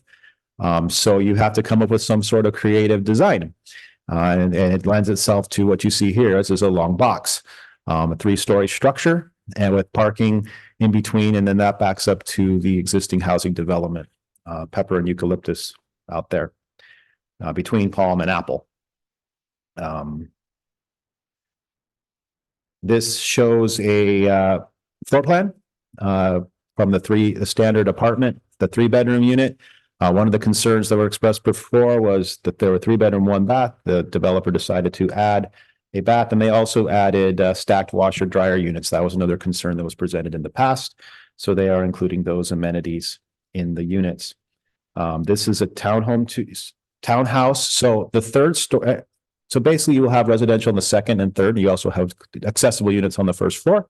The entrances are on the second story, and then they would be a two-story townhouse. So there are no third-story entrances in this project.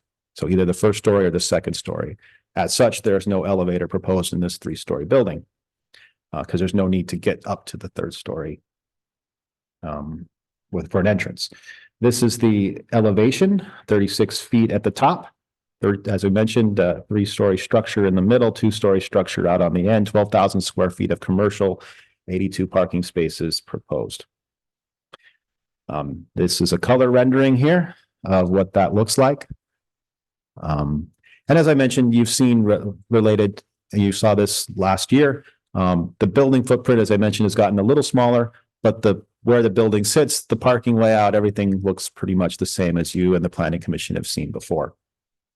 So I don't want to go too much more into detail on that, although you do have the project applicant and the architect here if you want to ask any of those questions about the building itself or design features of the building. My focus tonight is really more about the zoning issue because that is what's come up from the Planning Commission and City Council.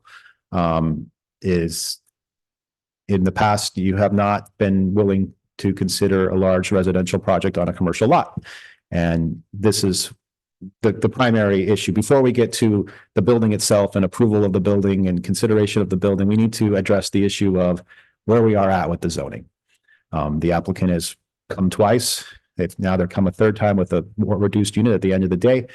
It still doesn't meet the current zoning standard, but they definitely have a desire to move forward with the project, putting a lot of effort into that. There were 9 issues identified originally by the Planning Commission. And the first one is the most fundamental one, and that is the ability to have commercial zoning. Now, this one, at first, it only had 3,000 and some square footage. Now you have 12,000 square feet proposed of commercial space, which is significant. It's undefined, as I mentioned, so they don't have any secured uses. Before there was a laundromat and a convenience store. Those are not being sought after approval. Right now, it's just speculative commercial space. It's majority still residential, over 50% of the project.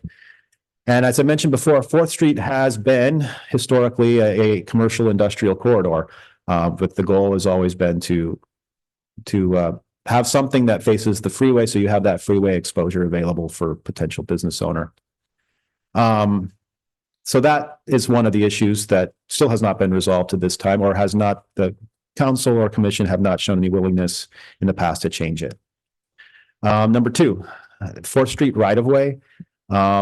Questions about how that works. If you've been out there, 4th Street runs 40 foot. When I talk about width, curb to curb is what I'm talking about in terms of access for cars. At its peak, it runs 40 feet, but there are places where it gets down to within 30 feet, and that's because of the ramps. So you have a constraint with the Caltrans right-of-way. 4th Street came before the freeway ever did. Then the freeway came in and they had to take away land and did what they needed to do. So there are places where it narrows down to more like 30 feet. The proposal here for the 4th Street right-of-way would be to redo the whole street, put in curb and put in the infrastructure, put in the sidewalk on the project side. And they're proposing is 32 feet curb to curb.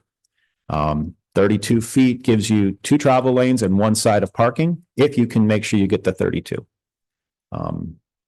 Your typical normal street, you start at 40, and then if you work with people, sometimes they'll shrink that. But there's no room for 40 in this portion of the project, unless you were going to back up the development itself. So that's what the proposal is: 32 feet curb to curb, 2 lanes of traffic with 1 lane of parking. The overall proposed density of the project and the adequacy of the parking. The number of parking spaces has remained the same since when there were 32 units for 82 parking spaces and 20 units for 82 parking spaces. 20 units and 82 parking spaces at night should not be a concern if you have 4 spaces per apartments. You don't have a parking management plan yet that would indicate what those commercial uses would be, if they're high intensive parking uses, when they are used for parking. Different commercial uses have different needs for parking at different times. In a perfect world, you want to find something that utilizes parking during the day, and then people stay home at night so that you can share that parking. It's impossible to know, though, without knowing what those uses are, if we're going to be able to do that. But if you took it from a perspective of the 20 units, you have more than enough parking for that. If you looked at general parking requirements at 3 per 1,000 square feet, you can accommodate that. So it's just a question of, without knowing what those are, you don't have a parking management plan in place. But the number of units have gone down, and the number of parking stalls have stayed the same. The street parking, I don't want to count as available because we have to verify that there's the right of way to do that. But if you do have 32 feet of right of way, you should be able to get parking on one side. If you don't, you need to make it a red curb for no parking.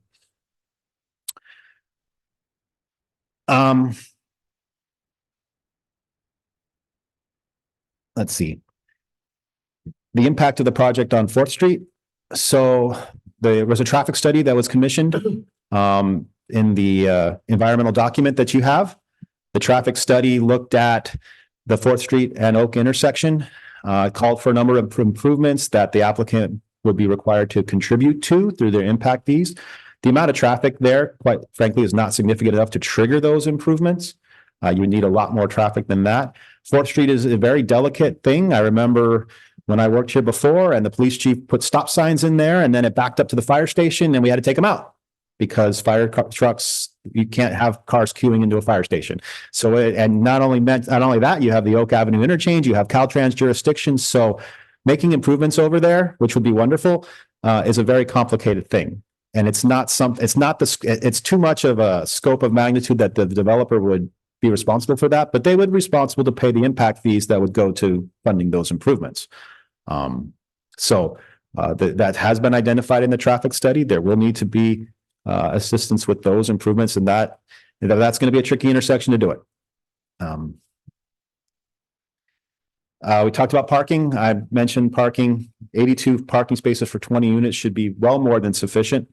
But as I mentioned, without the details on the commercial uses, it's impossible to say that it will be sufficient based on our codes. If we give it a general assignment, we're okay for now, and we'd have to wait until they come with the plans, whether it's permitted use or a conditionally permitted use, to consider that. As I mentioned, 4th Street may be available. It may not be. It will depend on how it ultimately gets decided in the field, how wide that road can be with the constraint of Caltrans. The right of way will have to vary from one side of the property to the other. So, for example, the Palm Avenue side is narrower than the Apple side, just because of the on-ramp. The one bathroom issue has been resolved in terms of the applicant has offered 2.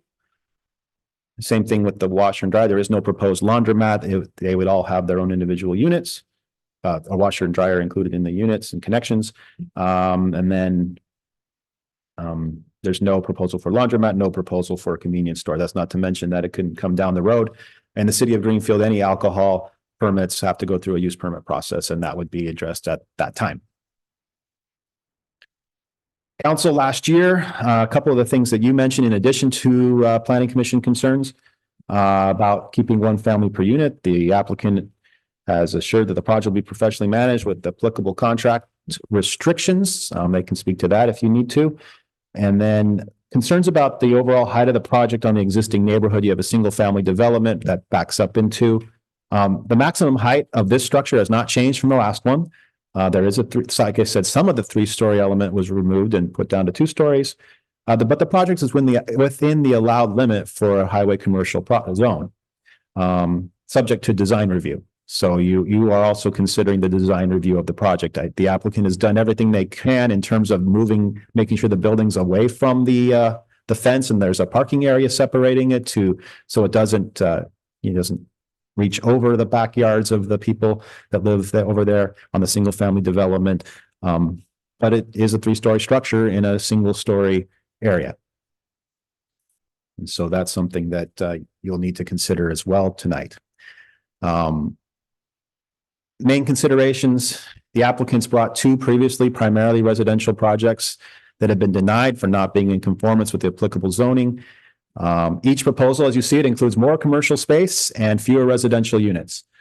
So please, as you consider that, they're moving in that direction. Is it enough that that's something that, you'll have to determine in terms of the zoning? As I mentioned right now, it does not under the application of the code.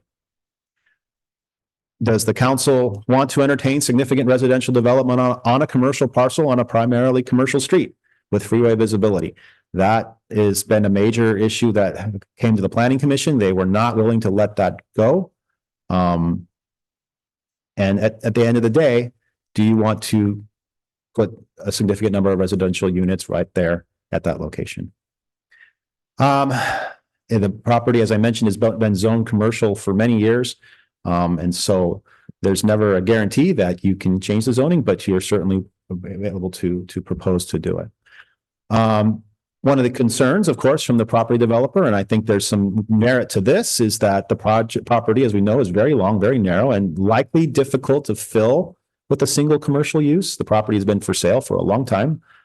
Strip mall development there, given the narrowness of the property, the need for loading zones, the parking areas, also going to be very difficult, especially when you have the Walnut Avenue specific plan available for that type of development. I think that that's more likely a location for it. I don't think you're going to get a I know the applicant has correspondence in the package that relates their concerns. I also agree with those concerns that a strip mall, that type of development's not going to be viable, and a single use is going to be very difficult given the dimension of the property.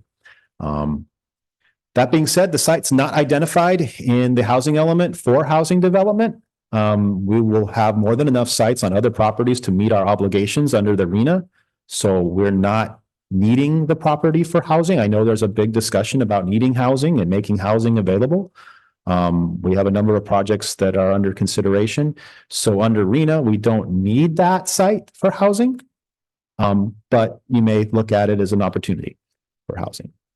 And as we mentioned, the Planning Commission ultimately, from a staff perspective, the Planning Commission twice and the City Council once have reiterated a desire to keep the property for commercial purposes. And so that being said, it's staff's recommendation that the council adopt a resolution that would deny the design review and reject the draft development agreement for the project. However, as a City Council, you have authority to look at this and decide you want to go along with this project or make changes to the project or continue to work with the applicant on the project. You do have alternatives available tonight. We don't have the available language or the findings or the conditions of approval to approve the project today. However, you can either make changes to the existing resolution if you don't like the way it's written for denial, or you can continue the item for additional information, or allow the applicant to make changes that you may suggest. If you want additional input, you can also provide direction to us if you say you want to move forward with this project as presented, to return at a future meeting, at a future council meeting, continue the public hearing to prepare those types of documents so that you can approve it with the appropriate findings and approve an ordinance for the development agreement. So at this point, if you have any questions for staff, I'm more than happy to help answer them. Whatever however the city does it, whether the applicant presents before they open the public hearing or after, I guess that depends on your protocols. I'll let you guys do that. And then after you get through the public hearing, of course, council available for review, questions, and then action on the project. So. Will the applicant present first or will we? I recommend opening the public hearing and then hearing the presentation from the applicant and then hearing any other public comment. Okay, so with that, I will go ahead and open public comment. Oh, did I? No, did I go? Thank you.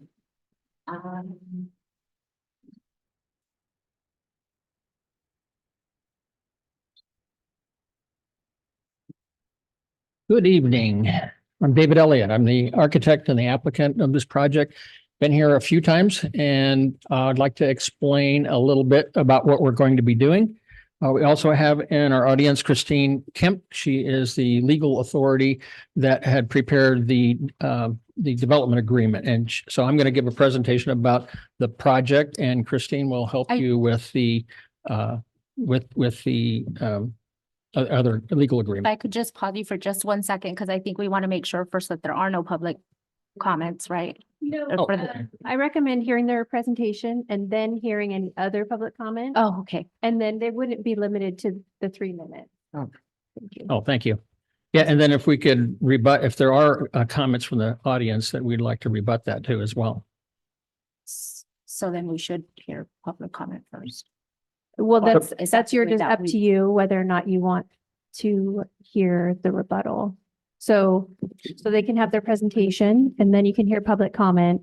And then should you wish to allow them to come back up and rebut those public comments, you can do that, but that's at your discretion. Yep. And that I would recommend limiting 3 minutes. The city just has a practice of not limiting the applicant presentation to the 3 minutes. Okay. We're fine if you wanted to take public comment first, that's fine. Okay, I think we are gonna go ahead and do that, since I opened public comment already. So if there are any public comments, we'll go ahead and take those now.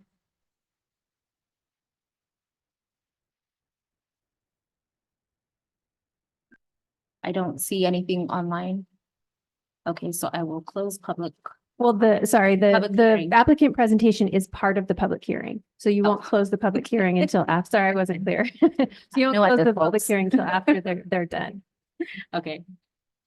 So now we'll hear the presentation. Thank you, Mayor Pro Tem Rodriguez. And so let me backtrack a little bit where we started with staff on this project quite some time ago with Paul Mugan and Paul Wood were very involved in those things. And our primary planner was Rob Mullane, the contract planner for the city. And the first project was 32 units. It was all residential. The commercial parts were also part of the residential requirement. At that time, the city was having a problem with the zoning having anything to do with commercial. If we're going to completely do the commercial to a residential, the commercial had to be related to the residential. So that was, and I think you brought that up last time because you were there. So with that, the planning commission denied it and had several reasons. And we were already scheduled to come and have a hearing with you the very next week. So when we came, we asked that there would be no decision because we wanted an opportunity to address the very issues. The issues that the planning commission had good merit, and they included the laundromat. I think there was a view that you're making everybody come down and use your laundromat for and so we would prefer that they were in the buildings themselves. So that we wanted to come back and correct that. The density was an issue. Alcohol sales was an issue for what we were proposing as and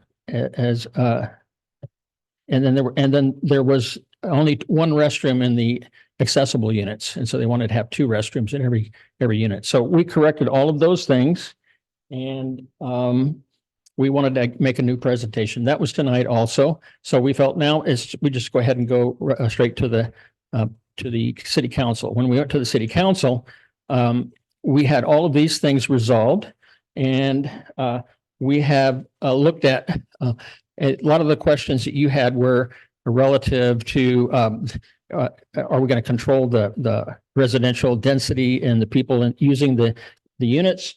And so we have retained Shaw Development. I was the architect for Shaw Development's shopping centers all the way down the coast, all the way down 101, the last being Soledad in 2005, which is that's the last large shopping center that's been developed in this area. The reason is the world is different. We order things online. And then during the pandemic, even restaurants were closing down. And so it's a different world now. So we think that the commercial use needs to be, especially with a site this narrow and very deep, and very long. It's going to be extremely difficult, as your council has already told you. And so we only see that the reduction to 20 units. And the only reason we did the 32 units is financially it was getting to be unresolvable to be able to financially make the project work. And so Shaw Development's going to be the agent to find us those tenants for the commercial. And they're very good at that. They've been doing it for 40 years that I've worked for them. And so we're going to get great tenants. And when we counseled with Supervisor Lopez, he would suggest, he's very familiar with you. And as Paul has mentioned several times, you don't really need to have residential to solve your low income requirements. So what he was suggesting, and we totally agree, is that this needs to be a market rate project. As you can see, architecturally, it's like townhouses. It's like a move up kind of project. So the people that were in low income can move up into these projects. And so we think that that's really a need. And Supervisor Lopez thought you needed that. And as far as commercial was concerned, he thought that we should do like restaurants and things like that. And all those have different parking requirements, as Brent had mentioned. And so we'll go through those when we have actual tenants. Let's see. Also, I've had a lot of discussions with the Monterey County Office of Education. So even though they have a real need for teacher housing. So I have 3 projects going right now that we're negotiating with them, and this is one of them. And they don't qualify for the teachers don't qualify for low income, but we've set aside 4 of our units to reduce the rental rate so that teachers can have housing and stay in the area. So the county can't keep teachers in this area because of the cost of living. And so we're losing young teachers all the time. So that's a little offset from what we're doing. And let's see, let's have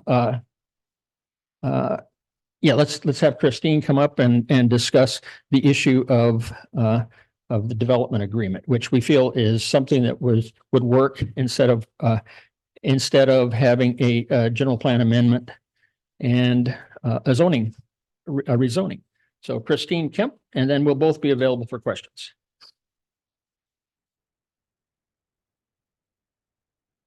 Good evening, Mayor. Oh, Mayor's not here. Good evening, City Council members. I'm Christine Kemp. I'm here on behalf of the Kudalecs, the property owners, and I wanted to discuss the avenue by which we are asking for the increased residential density. I was brought into the project after the first Planning Commission meeting in September of 2022, and I had a conference call with Paul and Rob Mullane, and we were looking at the fact that this property is actually a mixed-use property. It's not strictly highway commercial. It has a mixed-use overlay. Mixed use means residential and commercial. So in your mixed-use ordinance itself, Chapter 17-42030, the development standards, it speaks in terms of additional units may be granted in accordance with the state density bonuses or by means of a development agreement pursuant to the development agreement code. And so residential use is anticipated in the highway commercial if either you get the 8 units based on the size of the commercial by right. If you want to increase that density, your code specifically says you can do that through a development agreement. We talked with Rob about that. He thought that that would probably be the most straightforward way to put the residential units on there.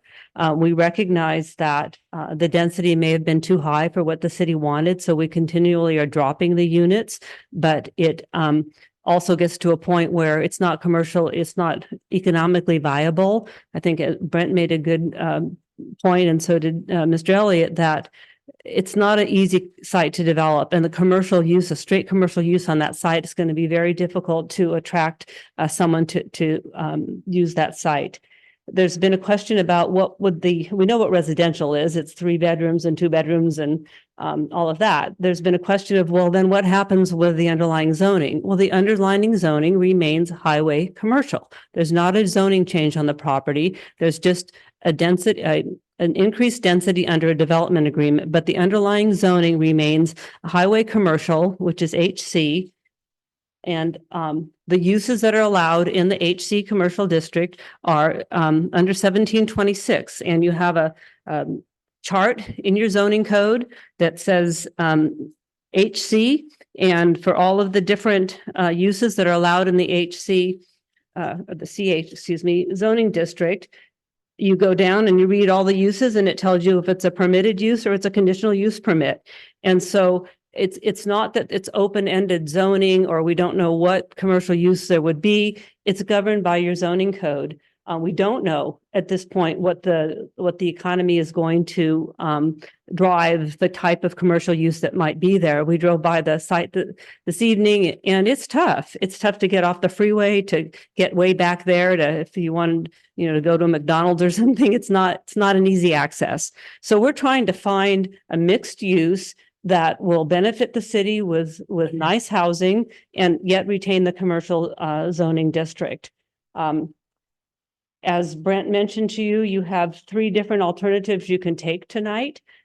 We would encourage you to take alternative number 3, which is to provide direction to staff to return with a resolution approving the project and design review and an ordinance for adoption of the associated development agreement. If that's not, you're not prepared to do that, we would ask that you do number 2, which is to continue to provide with additional information for the applicant to make changes to the project. We want something to work on this site. It's been sitting vacant for years. It needs to be developed. A pure commercial, highway commercial it's not found to be viable. It's been sitting for sale for many years. So again, we request that you ask staff to provide a resolution of approval and to work with us on the finalizing the development agreement. It's a worthy project. We've been spending a lot of time and effort to find something that the city would find acceptable, and we're hoping that this reduction to 20 units with a nicely designed project will be something that you find attractive. Thank you. Thank you. Yeah, I would ask to see if there's any additional. Glad to answer any questions you might have. Thank you. So at this time, I will take any additional public comment.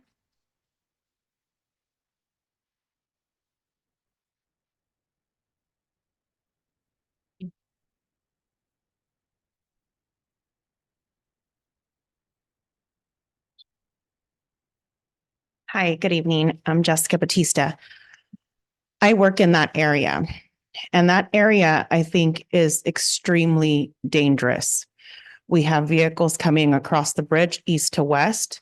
You have that 4th Street coming out of Oak Market heading over into the car wash area. You have people coming off of the highway from King City area southbound, just coming right off the highway. And, there's so much congestion with the agricultural trucking that goes through there, the tractors, everything that heads out to Metz Road. Building houses to add to that congestion would be hazardous. I mean, that place is already so dangerous. The commercial component of it, do we need more liquor stores and stuff like that? I think a gym possibly would be great. That is something that we can definitely use here, and the community lacks that. But I think transportation wise, you guys really need to look at maybe creating 4th Street as a one-way, maybe not having so many people coming from so many different directions, because really it's you play a game of chicken there. Well, thank you very much. Thank you for your comment. Any other public comment? Nothing online. Nothing on. So we'll move to council comments. Mayor Pro Tem, would you please close the public hearing? I will now close the public hearing. So I actually agree with Jessica, and that was one of the points that I was going to bring up, is that intersection is already hazardous. Because I see people routinely coming through, not stopping off the off ramp, not stopping off 4th Street. I've seen several either accidents or near miss accidents of that one, and adding the potential for 80 people, adding to that, I don't think is actually a very good use of that. I think that's going to increase the danger, especially during commute times. You also have the kids crossing the street there to go to the schools. So that's also going to be something that needs to be watched out for. We've talked about improvements for that intersection for years. As was mentioned, we did put stop signs up there for a while, and that even made it worse. Because I remember when that happened, and it was just everybody was like, what's going on? Because I think there were 10 stop signs total at that intersection. Everything that came into that had a stop sign.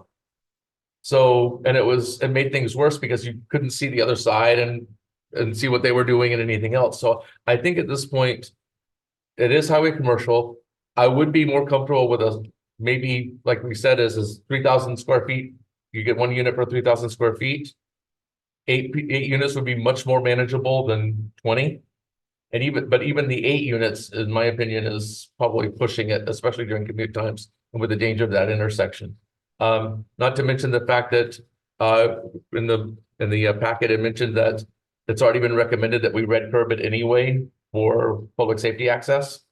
I do actually like the idea of possibly making that a one-way street and adding additional access controls to it. And that's something I think we should bring up with the city engineer and see if we can go through and maybe provide some sort of one-way access on that. But at this point, I'm inclined to still say no.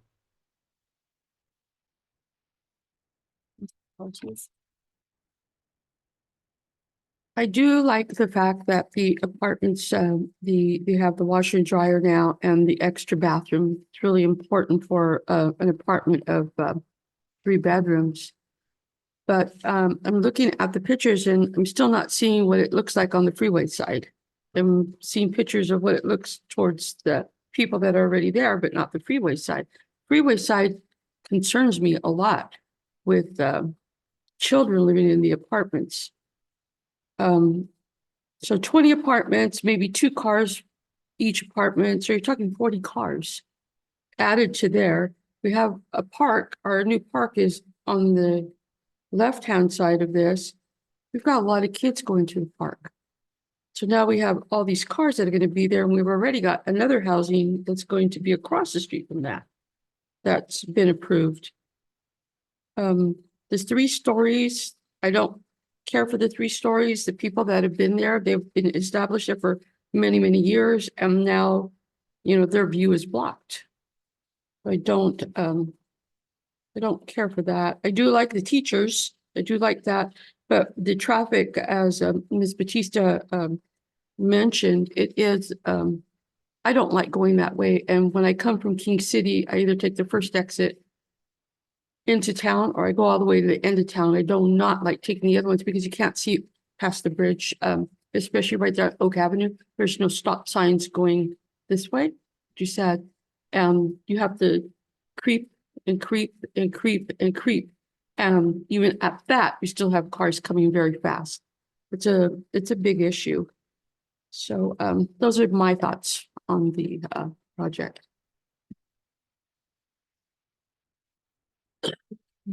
I agree with Councilmember Ortiz about those positive aspects. The developers have been responsive to adding restrooms, lowered the unit amount, added laundry.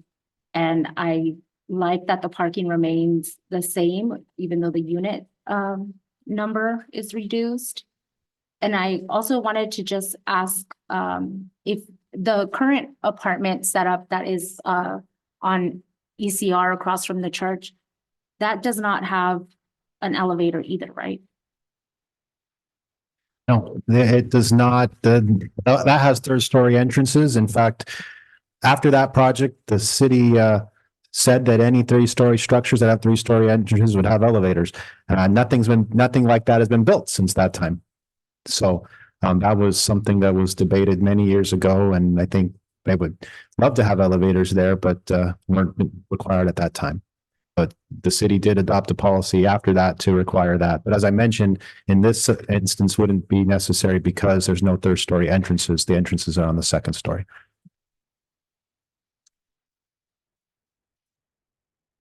regarding the concerns about the street improvements, which I think are all very reasonable, and need to be addressed, I think either way, regardless of where this project goes with, in terms of safety, enforcement of stops and traffic and all of that, stop signs, or designating the roads to be, one way.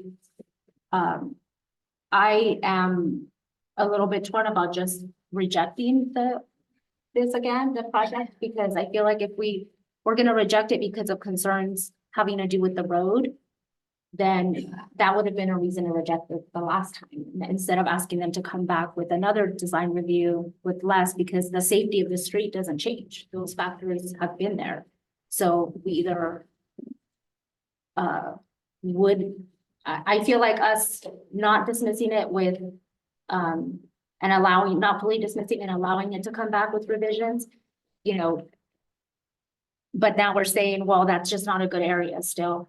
So if it's just not a good area, we're not willing to consider development there at all that has housing, then I think that that's what, as a council, we need to say, instead of kind of nitpicking different aspects of the project or pointing at different things. Because yes, these are all valid things that should be addressed, but at the end of the day, we need to decide, would any project, I guess, meet, or address those concerns that are being brought up about safety and stuff. Would any amount of units, if these things are an issue, satisfy that to feel comfortable moving forward. And I especially do like that the developer would be financially responsible, right, for those street updates. So the developer would be responsible for the frontage of the property. So that whole 600-foot length along 4th Street that's now just broken up pavement that hasn't been improved in forever. They would have to do that. They'd have to also do the intersections at Palm and Apple and 4th Street. The 4th Street Oak issue that you're discussing, they would pay impact fees based on the units and the square footage. Then the city can use those to fund those. I think you make an excellent point, Mayor Pro Tem, which is the issues are going to exist in that area regardless of what you do with this project. And I think one of the things for staff is to understand the council's view for what you want us to do with this site. Although it may be difficult to do a single user, you can look at multiple users, subdividing the property, for types of uses, but those uses will still have to access 4th Street. And so, even if you put single family homes there, which fronting a freeway is not something you typically, there's a reason why it was zoned the way it was and the housing stopped, because you have the freeway visibility. You don't generally want to put a house fronting the freeway. So what do you put there? And I think Mayor Pro Tem makes an excellent point that, it is zoned that way. The traffic issues are going to exist regardless. The issue of solutions to 4th Street is not solely on them to solve. It's for the city to solve. And I think to council members' point about city engineer reviewing, and if that's something you want to focus efforts on, then you go through your process to focus efforts on that intersection. I think that, but it is problematic given where the fire station is and the interchange and Caltrans approval and 4th Street. And you may want to look at different ways of routing the traffic. One of the goals of the Walnut Avenue specific plan is eventually Apple gets widened and you would have a road that would punch through that intersection that has been proposed at Apple and 4th, eventually to punch through the Walnut plan specific area and get to El Paseo Way and get to Walnut. So there's an alternative there that may be available. At some point, you have to improve Walnut. There's always going to be infrastructure challenges. So if you don't still want, for various reasons, a 3-story building or 20 units, I think one of the things is really working with the applicant to say, what can we put here that will work under the circumstances? And that's the big challenge here because, we understand the concerns and, we understand the issues and, just because a developer wants to do something on land that's not zoned for it doesn't mean you have to do it, but looking at what are potential alternatives that will work so that you can do something. Having the property sit vacant on the freeway like that, as it has for many years, isn't a good thing for the city's economic development either. And so I think that's part of the discussion is, what we do with this. I don't think and I think to your point, you get those street improvements in, you're going to have to make fixes to Fourth Street regardless of what you do at this project site. Thank you. Thank you for that additional information. That's why I think I'm not in favor of just full out rejecting it and not allowing it to come back or trying to work with the developer. It is an eyesore kind of property that everybody sees as they pass Greenfield. It has been, you know, to the developer's point, it's been there and as an eyesore for a very long time. So finding some use for it that both increases our tax revenues as a city because there's business there and also property taxes, all of that is a benefit to the city if we can make something work.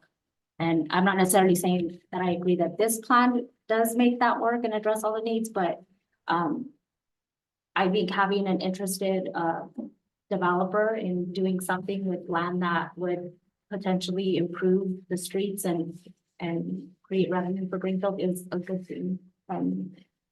I would like to see us try to find a way to make that work to be mutually beneficial. But those are my thoughts. I just wanted to provide some guidance regarding the vote, if that's okay. So the resolution presented to you is to deny the project. A resolution requires 3 affirmative votes. So if you wanted to adopt the resolution to deny the project, it would require all of you to vote affirmatively. The other 2 options are not resolutions, and so those would require only a 2-vote majority. However, I do think that they are asking for a little bit more direction with those other 2 options. That would certainly be helpful if we could get some more direction on what you would like us to do in terms of working with the applicant. Because they've now been at this 3 times and I think we've addressed that. So we're trying to get a sense of where we want to go with this. Anybody have a motion?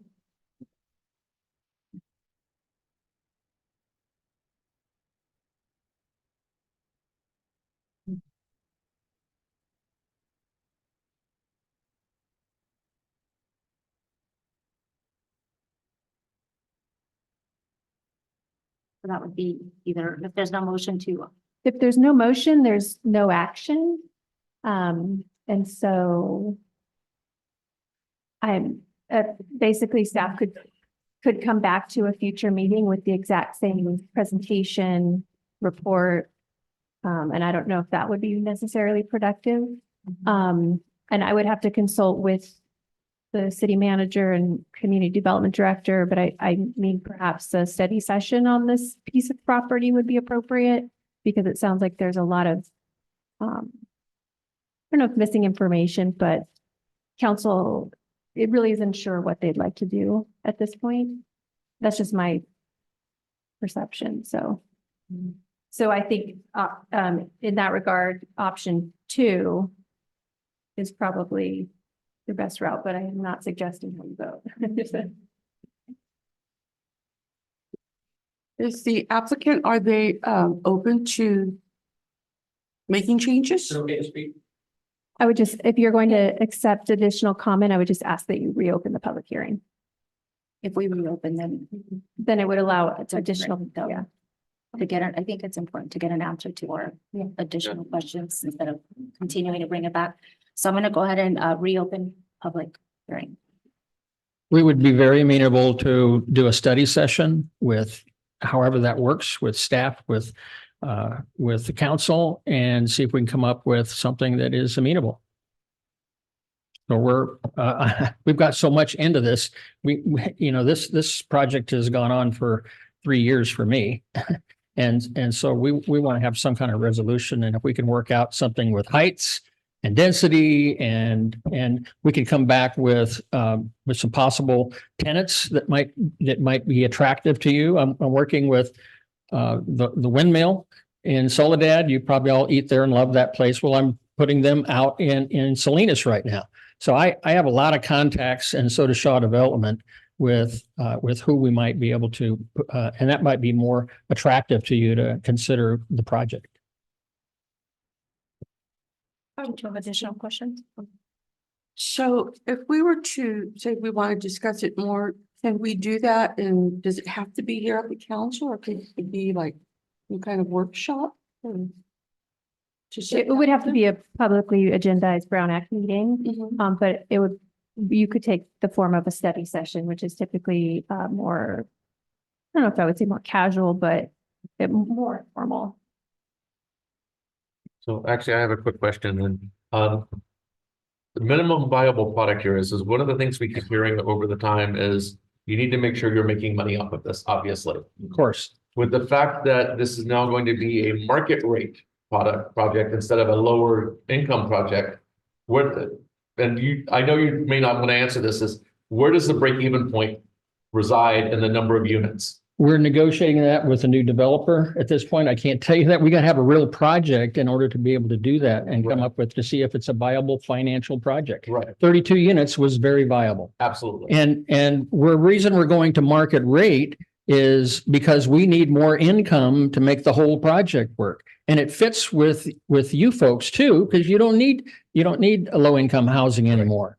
The other cities are just dying for a low income housing. And initially we did all of the work to get the density bonuses, to get 32 units and all those kind of things. Well, that's not what you want. Right. We need the moderate to above moderate housing in the city as opposed to the low income housing. And that's what we're doing. And we can come back with answering that question too. What are you charging? Well, we'd have to figure out how financially it's going to work anyway. We haven't been able to do that yet because we don't have a yes.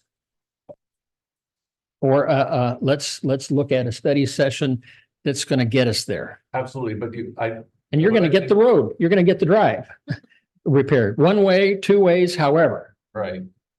I was gonna say, the study, it might be helpful on the traffic pattern that you're talking about, whether one-way works or doesn't work, one-way road on Palm, at least on that section, or.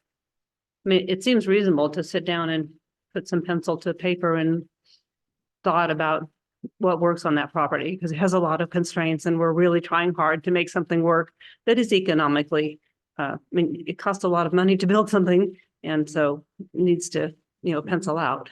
But I think the road issues, I mean, we experienced that today when we came off of the freeway and came down 4th Street. Although it's a couple of blocks down 4th Street, but how that intersection might work, or whether it becomes one way in front of these units. Something to consider as well. Right. And the only way you're going to get that fixed is someone develops the property. So let us do that for you. Let us resolve your traffic problem there too. So I will ask, since we reopen public hearing, if there are any additional public comments.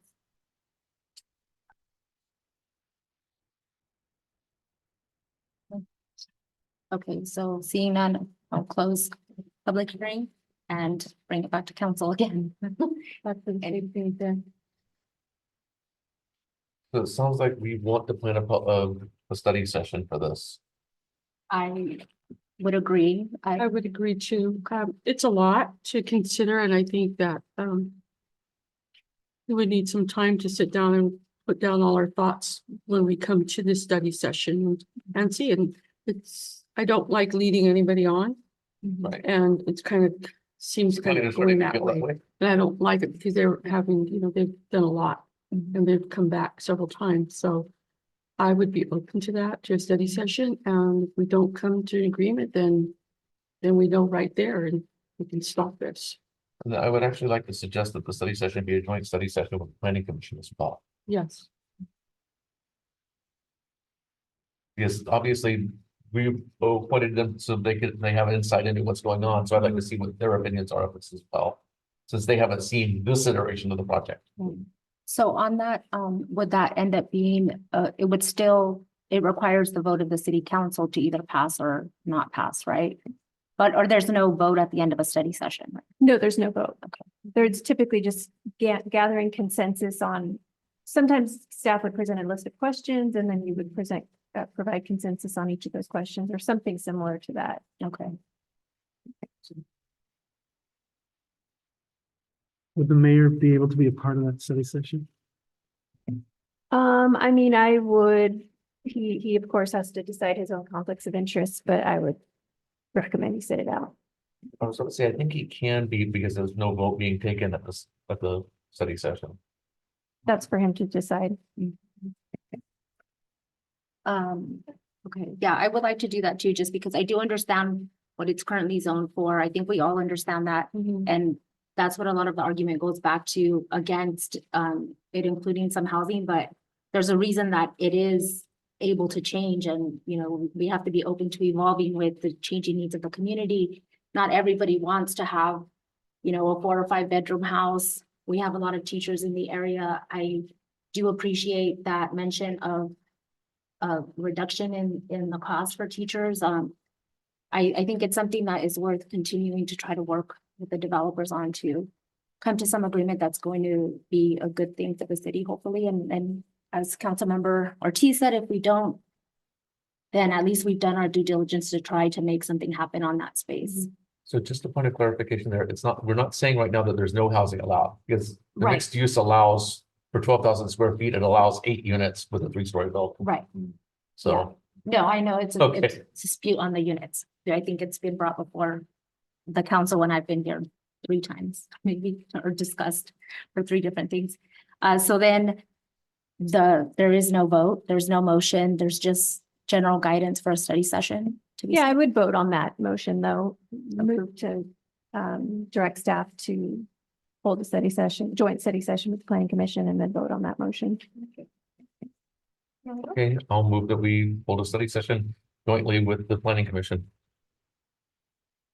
Second. All in favor? Aye. Opposed? Okay, so. Thank you.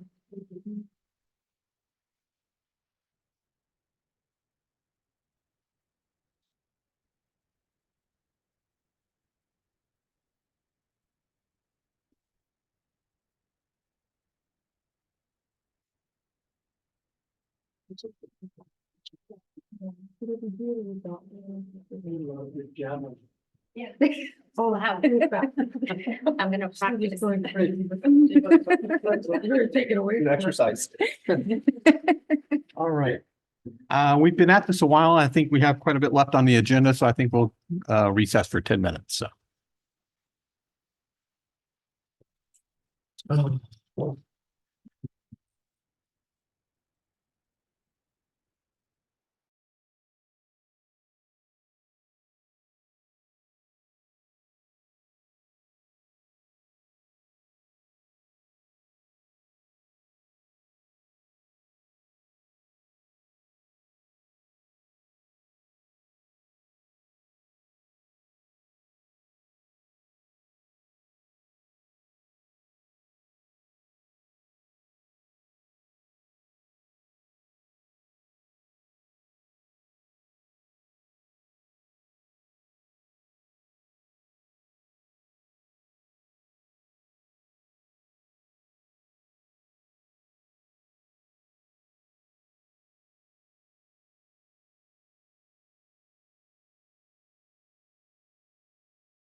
All right.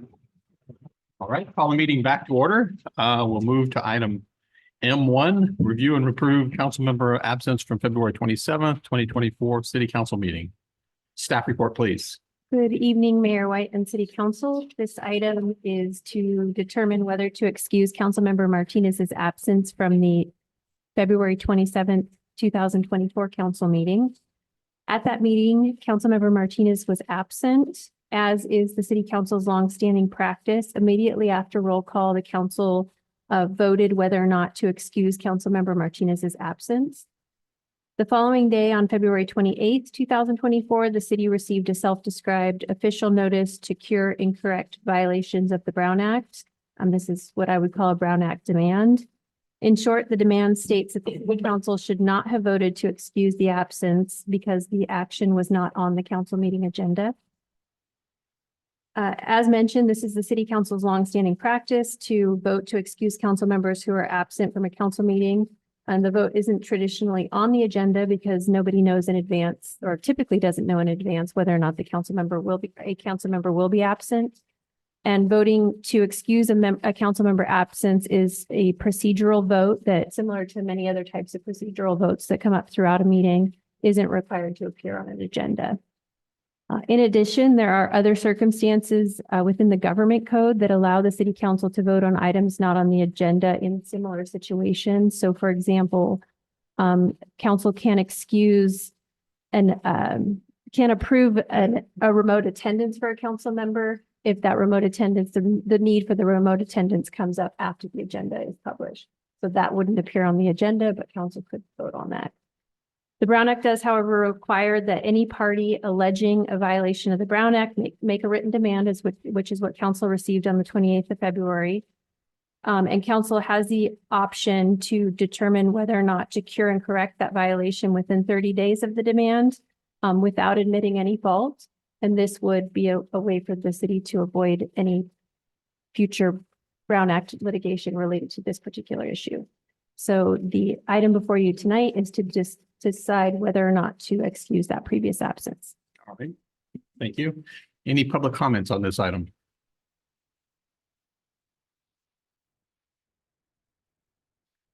Seeing none, we'll bring it up to city council comments, review and action. Any comments from council?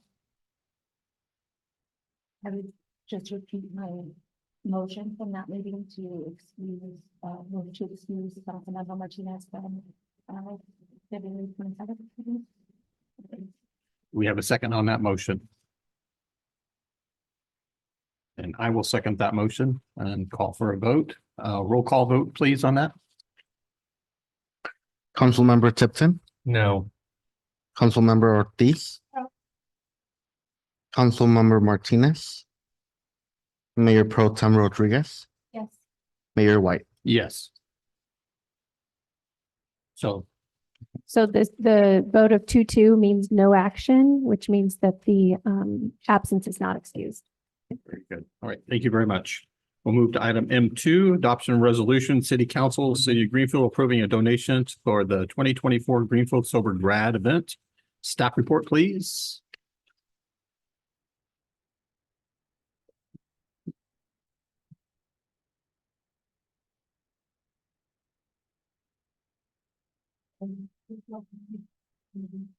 I think you figured that out. Sorry, that snuck up on me. Good evening, Mayor and Council and community. I will be sharing my screen.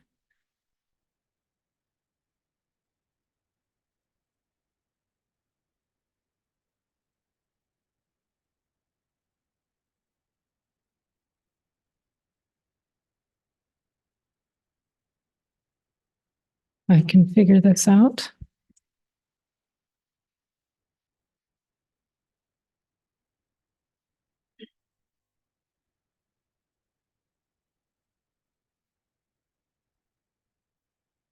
Oops.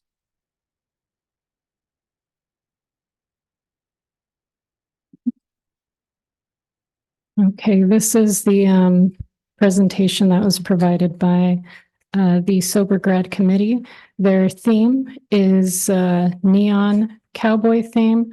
The date of this event is June 1st, 2024. Some details about the committee members here on your screen. I'd like to share their mission. States the Sober Grad Night is an annual parent and community sponsored event. It was developed by the California Highway Patrol in 1985 in response to a large majority of graduating seniors who were celebrating their completion of high school with unsupervised parties where alcohol and drugs were being consumed. Our priority is to encourage all graduating seniors to participate in a safe and sober supervised environment for an all-night fun-filled celebration with games, raffle prizes, music, and entertainment at this once-in-a-lifetime event. The last night as the class of 2024 to be with all their childhood friends before they embark on their futures, safe and sober. A little bit about creating the board. The new board was formed in December 2023. The voted in board members established the Bruin Sober Grad Committee, opened Wells Fargo bank account, filed for the tax exempt status, and their status is currently pending. I also forgot to mention, sorry, that we have some of the committee members in the audience, if there's any questions after this. Currently, some of their fundraising efforts include hand delivering and mailing numerous donation letters to local businesses, Greenfield Fire Department and Greenfield Police Department, t-shirt fundraisers, which are really cool t-shirts if you haven't seen them already. Proud sponsor signs that are currently still for sale, urgent parent letters seeking donations, and something that is in progress, the Jamba Juice, which will be selling every Tuesday in April on Greenfield High School campus. They will also be working with the Rotary Club with the community yard sale and fundraising through that avenue as well. Here's a list from the donations that they have received, and I think that they may have increased that a little tonight. So congratulations for that. So there's an added number to those total donations that they've raised. Currently, what they've raised, aside from donation that they received while they were here in the audience, a little over $6,000. Their goal is $20,000. So they're currently still fundraising and working hard to raise the additional $13,000. There's a list here with, again, all of those donations. The donations will cover a variety of costs, which include the entertainment, the acts that they're hiring, the food, and a lot of different raffle prizes. This cost would be about $2,000 to $3,000 for the swag bags that each of the attending graduates will receive, which each bag will include a t-shirt and hoodie, engraved keychain, monogram Stein, and a gift card. So a lot of the things that will be raffled are here included. So part of their fundraising is to purchase these items that will be raffled at the Sober Grad Night.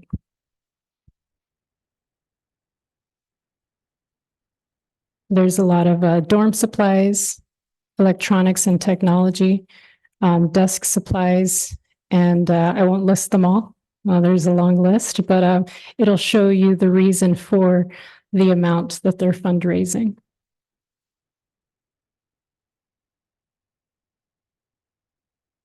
According to the committee, the class of 2024 is a special class. These students only have 3 years of high school memories due to the pandemic of 2020.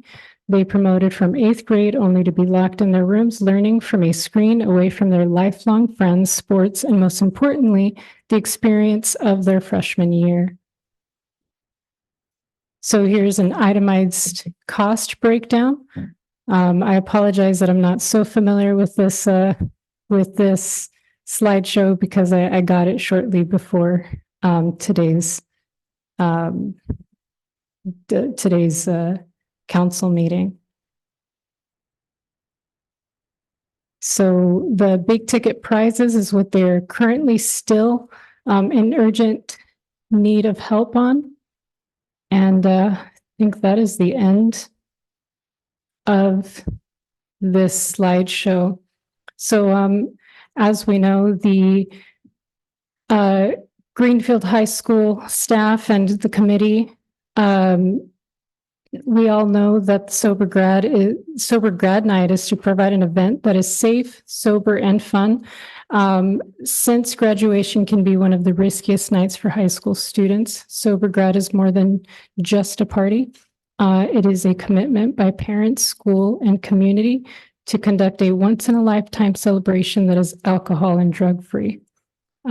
This event will take place June 1st from 9 p.m. to 2 a.m.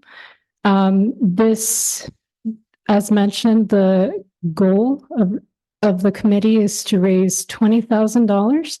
I won't repeat a lot of this, but some of their efforts for fundraising include what was listed, reaching out to local businesses, working with Greenfield Rotary, and so on. So they really are working hard to fundraise. Their goal is to ensure that the 2024 Sober Grad Night is a highly desirable event that will keep our youth safe during this momentous occasion. The Greenfield High School Class of 2024 Committee is requesting a donation of $8,500 from the city. Those funds will be used to help for items of interest to Greenfield High School seniors. This includes rental of entertainment as well, and other of these, the photo booth, food, and also those raffle prizes, which was included in the list, but small refrigerators, storm supplies, and gift cards. So that is the end of my comment. You could see the list of end of my report. You could see the list there. Previous years, the city has donated the following amounts. And I'm open for any questions if I can't answer them. We have some committee members here in the audience. Thank you. Right, very good. Open it up for public comments.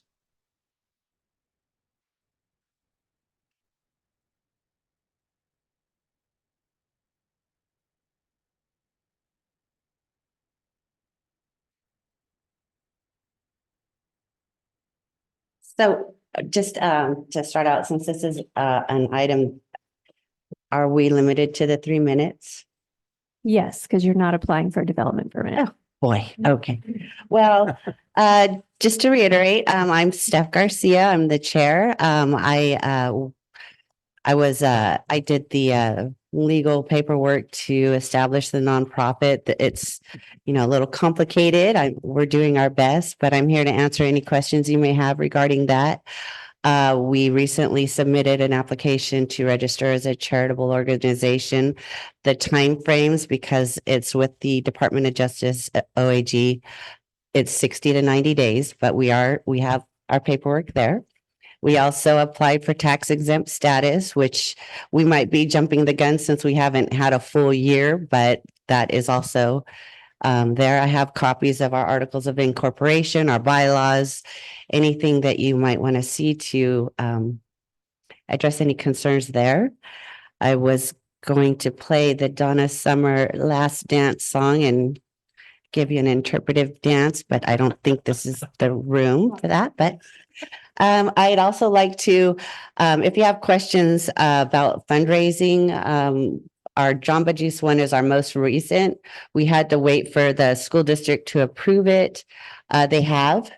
It needs to take place at 3:30 because the school is federally funded for free lunches, so they can't allow sales until 30 minutes after school lets out. So that's why, but we don't see that as a problem because the kids are excited to have a Jamba Juice. And I mentioned to the Jamba Juice people that, you're going to be opening a store here. We're so excited. And the way that sale works is they're going to pick 3 flavors and sell them for $6 and we'll receive $1 from everyone sold. And the principal has approved us to hold that once a week on Tuesdays for the month of April and May. So that one should be starting shortly.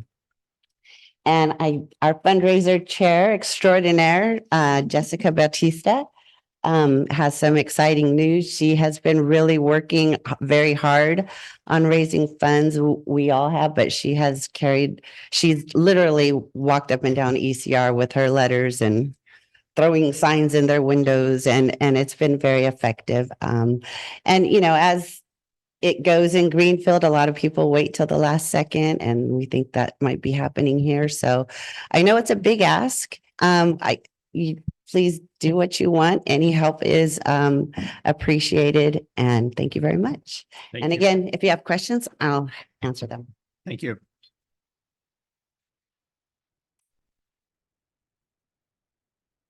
Hello again, Jessica Batista. I want to start by thanking all of the businesses and community members that have supported us. Sometimes, you kind of feel kicked down and things like that, but then I get to the mailbox and I open it and I'm so excited by one little card. I can't even wait to get to my car and open it. So thank you to, Me Memorial Hospital. I'm going to forget some, Dominguez Farms, Higher Level, GPD Sergeants Association, the GPD and fire department and their union. I just, and there's so many, Oak Market, there's so many more, and the list is there for you, but I just wanted to publicly thank them. I am really excited because on Friday, when I give Fabiola all of our information about where we stood in our account, we were at about 6,090. You've seen that. And since Friday, Saturday, GPD car rolls up to my house, hands me an envelope. I go to the mailbox, I get some more money. Tonight, Paul hands me another check. Well, not me, but the organization. And I think we just hit about $10,000. So I am so excited about that. So thank you again. I know $8,500 is a lot, but you know what? You guys can match this, and that would be fabulous. So thank you so much. I have a W-9 here that is in your accounting department already, but if you need it, I can give it to Fabiola.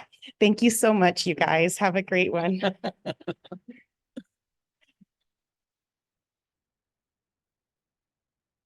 Council, and Mayor, just want to say something as the fire chief and as a resident of the city of Greenfield, as well as a committee member. So, been here a few years, and I know that the council has had questions about this event.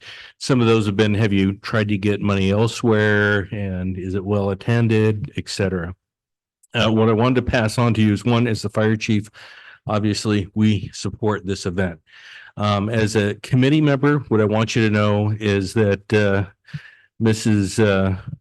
Stephanie and Mrs. Jessica have worked very hard trying to raise funds and do everything that they can to make sure that this is a proper nonprofit and that they create a sustainable event. So they're not just doing this for this year, they're trying to put things in place for future years. So they're trying to do it right. So if you do donate, you know that it's going to go to an event that is well managed and very thought out.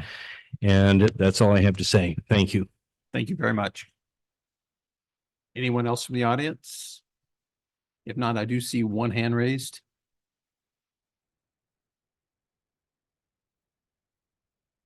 B, you can go ahead.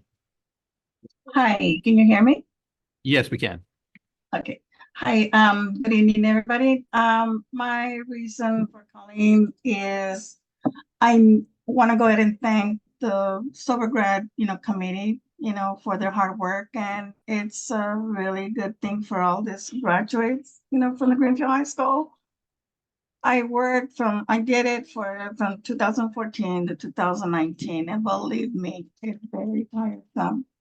No, I had excuse me, I'm sorry. I had a question. Didn't the city donated some money not long ago? That was just my question. So this would be a second donation from the city that they're requesting? Thank you so much. And good luck, Jessica and Stephanie. Thank you for your comments. Any other comments? If not, I'll bring it back to city council comments, review and action. So I have a procedural question first is, since they do not have their 501c3 status yet, does that preclude us from donating? No, it doesn't. Okay. The city can donate to any organization or individual as long as that donation has a public purpose. Okay, just wanted to clarify that. Just an FYI, we are 501c. I thought you hadn't received it yet. That's we did. That's how we filed our articles of incorporation. Okay. Okay. Questions? My question is just about the amendment. Because the last donation was 5,000. At first, I do want to say I think I'm not the only one, but I did ask to put this item on the agenda because I had it formally heard it for a donation. But I think my fellow council, all of us probably make that request. Because I do want to make some kind of donation like we did last year. And I think you want to address this question on this. Yeah. I'm in favor of donating what we did last year, the 5,000. I think that's pretty substantial. As you can see, that's an increase over what it was in the past. So I'm all in favor. I was actually debating doing what Jessica said even before she brought it up, as I was actually debating increasing it to 10,000 to make the event a blowout and to give them the impetus to continue their good work, because they are trying to plan for the future. They are doing it the right way. I'd like to see that encouraged. Any other comments? I did have a couple of questions. How many graduates do we have this year? There's approximately 300 seniors. How many? 300. And how many do you think will participate? Well, based on last year, the numbers vary from 90 to 130. For our catering quote, I put down 120.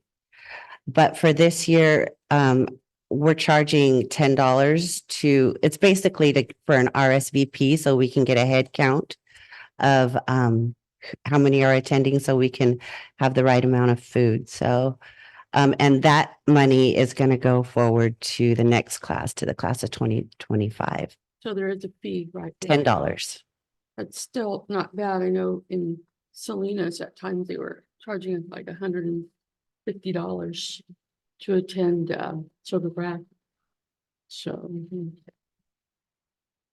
will you guys be taking it on next year? Or? Well, the way we set up, we want our bylaws say that we want an election every year for the incoming senior class to take over as officers, but we want to stay on and monitor and help guide. So, depending on at the end of the school year, who's interested, we'll hold an election and all the seats will be open. But yes, that's what we want, some continuity. We want to establish a way and get the kids' expectations to where they need to be. And then we already actually have junior parents attending our meetings. So they're watching all of this and taking notes, and we're hopeful that they'll take on a leadership role. How much, do you know how much they raised last year? I believe Cynthia was able to raise approximately 10,000, but she started late. So she did that in about a month. And last year, because of the way things turned out, the ASB or the school was somehow able to contribute, but they were told that can't happen again this year. So that's why we're here. And also what we've done is, there are upfront expenses for establishing a nonprofit. The tax exempt status filing fee was what, $275? And then, so we paid fees to the Secretary of State. We paid fees to the Department of Justice. So the next year's Sober Grad Committee won't have to incur any of that. We have the bank account. Everything is pretty generic where it can be an easy handover. Hand it off into Yeah. the next group. But we won't say, here you go and leave. We're Yeah. gonna stay and guide. So, if we did 10,000, 8,500, or the 10,000, like, Councilmember Tipton said, next year may not be that big of an ask or a donation because you'll already have money there, plus hopefully they're doing fundraising. Well, I can tell you what happened with us this year. The ticket sales from last year were about 1,750 from the class of 2023.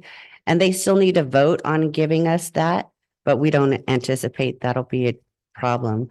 But knowing that that money was there it took a little bit of pressure off for the food and items that we need, and it also helped the momentum.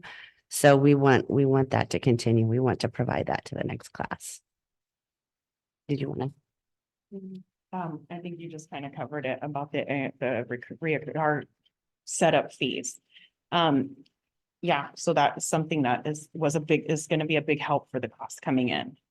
I think there's probably a lot of fees that you had to pay upfront to get everything organized the way that, and that's not including time that. Correct. Yeah. There's that. Motion.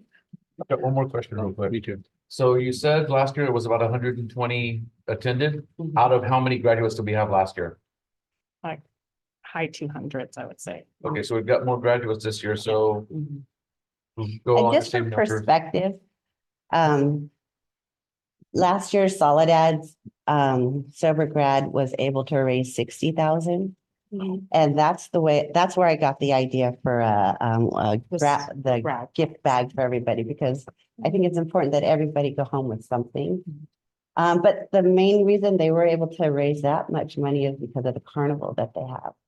That's in conjunction with the parent teacher associations, and then, so we just want to give our kids something nice that they deserve. To touch on that carnival, in the meeting that I had with Fabiola, that's one thing about the Harvest Festival is that us now being, a structured organization, that type of festival can give back to us.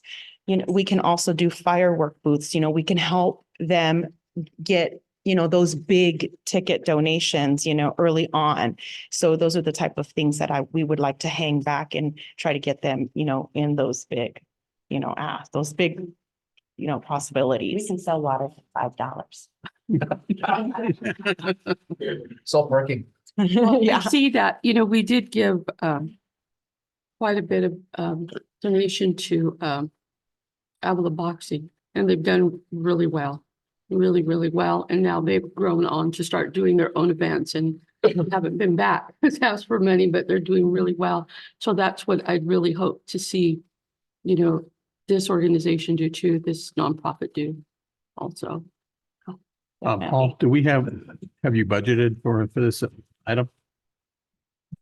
I think we either budgeted 3,500 or 5,000. Yeah. Okay. Motion. Sure. I'll make a motion to donate, you said 7,500? No, I said either 3,500 or 5,000. Oh, 3,500. Yeah, well, so, I mean, that's what we had paid in the last few years. Okay. I'll make a motion to go ahead and donate the 5,000. I'm going to make an amendment to that and meet Jessica's request and say we can do $10,000. Right, we have a motion on the floor. Do we have a second? I'll second. All right. Any comments?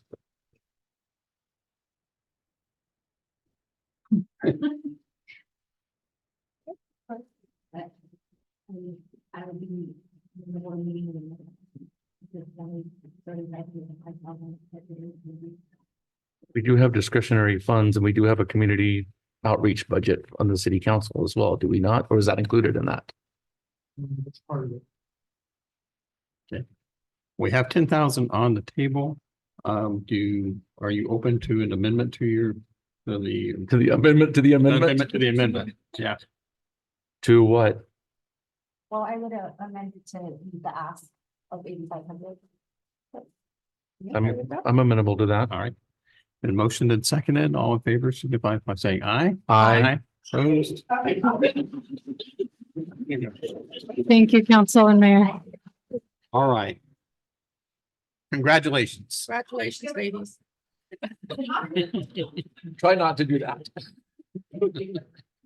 All right, move to item M3, a resolution, city council. Do we need to wear neon and a cowboy hat? And you're all invited. I'd like to volunteer. Yeah, do you need? Yes, yes.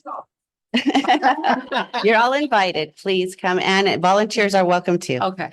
And there will be a hypnotist, so we expect Oh, yeah. you to do that. Get me up there. I don't think I was invited. Y'all were invited. All right, we'll move to item M3, adopt a resolution, city council, city of Greenfield supplementing appropriating 49,733 for funding of the police captain position for the remainder of the fiscal year. Staff report, please. Thank you, Mr. Mayor. The item before you is a request for a supplemental appropriation for this year for police, the position of police captain. Our current police chief, Bill Mixer, occupied the position of police captain when former Chief Allen went out on medical leave. He simultaneously filled the police captain position and the interim chief until he was ultimately selected as our full-time chief of police. Since then, the position of police captain has been vacant. That's been almost a year, April of 2023. At this time, Chief Mixer would like to hire a captain to fill this open position. To the extent that the position is filled before the end of the fiscal year, a supplemental appropriation is required since no budget currently exists for the police captain. I went through and did a quick analysis of what other cities are paying. And this would be the first step would be to approve a salary schedule for police captain. If you see in your staff report, I picked 4 cities. One is our proposed rate. The city of Monterey, first step is $77.71 per hour. That goes up to $94.49. City of Salinas starts at $74.68 and goes to $95.32. Our proposal is just south of that at $73.57, going up to $93.90. And then for the valley part, we have the city of Soledad at $68.34, going up to $81.44. The point, oops, now I just lost my place here.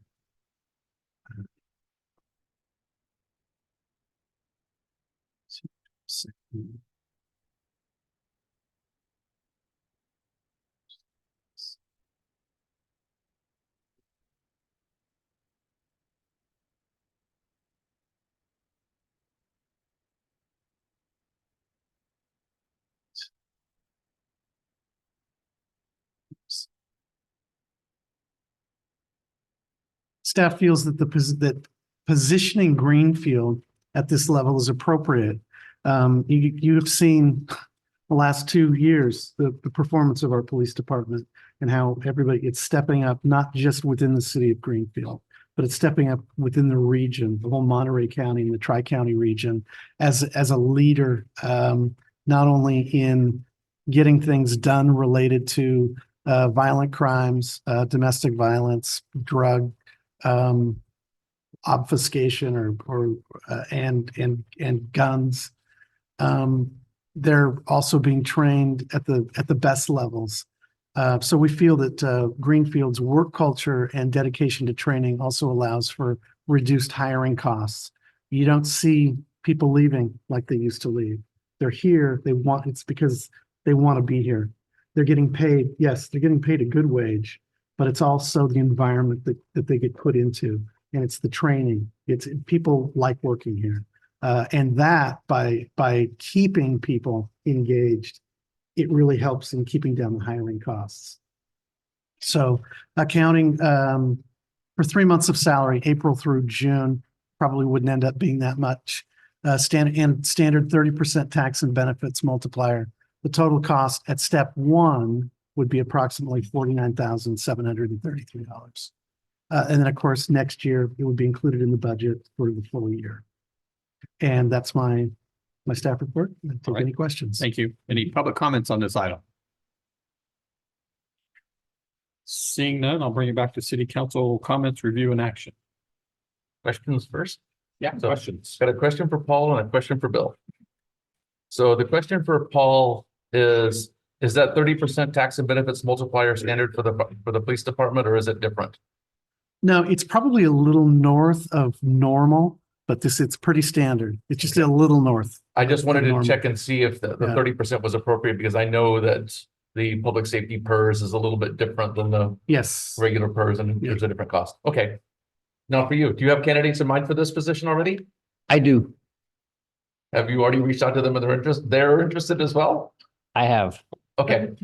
And when we want to keep the continuity with the culture that we've established, we want psychological safety because our job entails a lot of what ifs and a lot of Monday morning quarterbacking. So we want people that are going to help promote a positive culture with psychological safety being at the principal core. Right. Because we do make mistakes. We need to acknowledge those mistakes, but we need to learn from those mistakes and get past them and continue learning. Absolutely. And I'm sure it's going to take a lot of stress off of you not having to fill the leadership role all the time. Yes, which I enjoy, and I'm a workaholic as it is, but yes, it would be nice to have that partner. Okay. That's all the questions I had. So any questions? All right. Entertain a motion. I'll move approval of the resolution. I need a second. Then moved in second. All in favor signify by saying aye. Aye. Aye. Opposed? Thank you. Motion passes. Thank you. All right, M4, resolution, city council, city of Greenfield to make a supplemental appropriation in the amount of $1,900,088.80 to the fiscal year budget for needed repairs to the fire station. Staff report, please.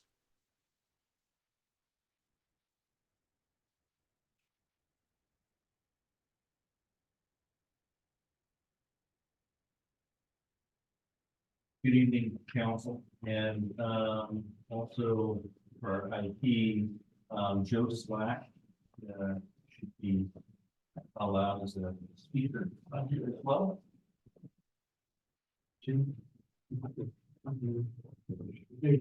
There you go. Hear me now? Yes. Yeah. Okay. Good evening.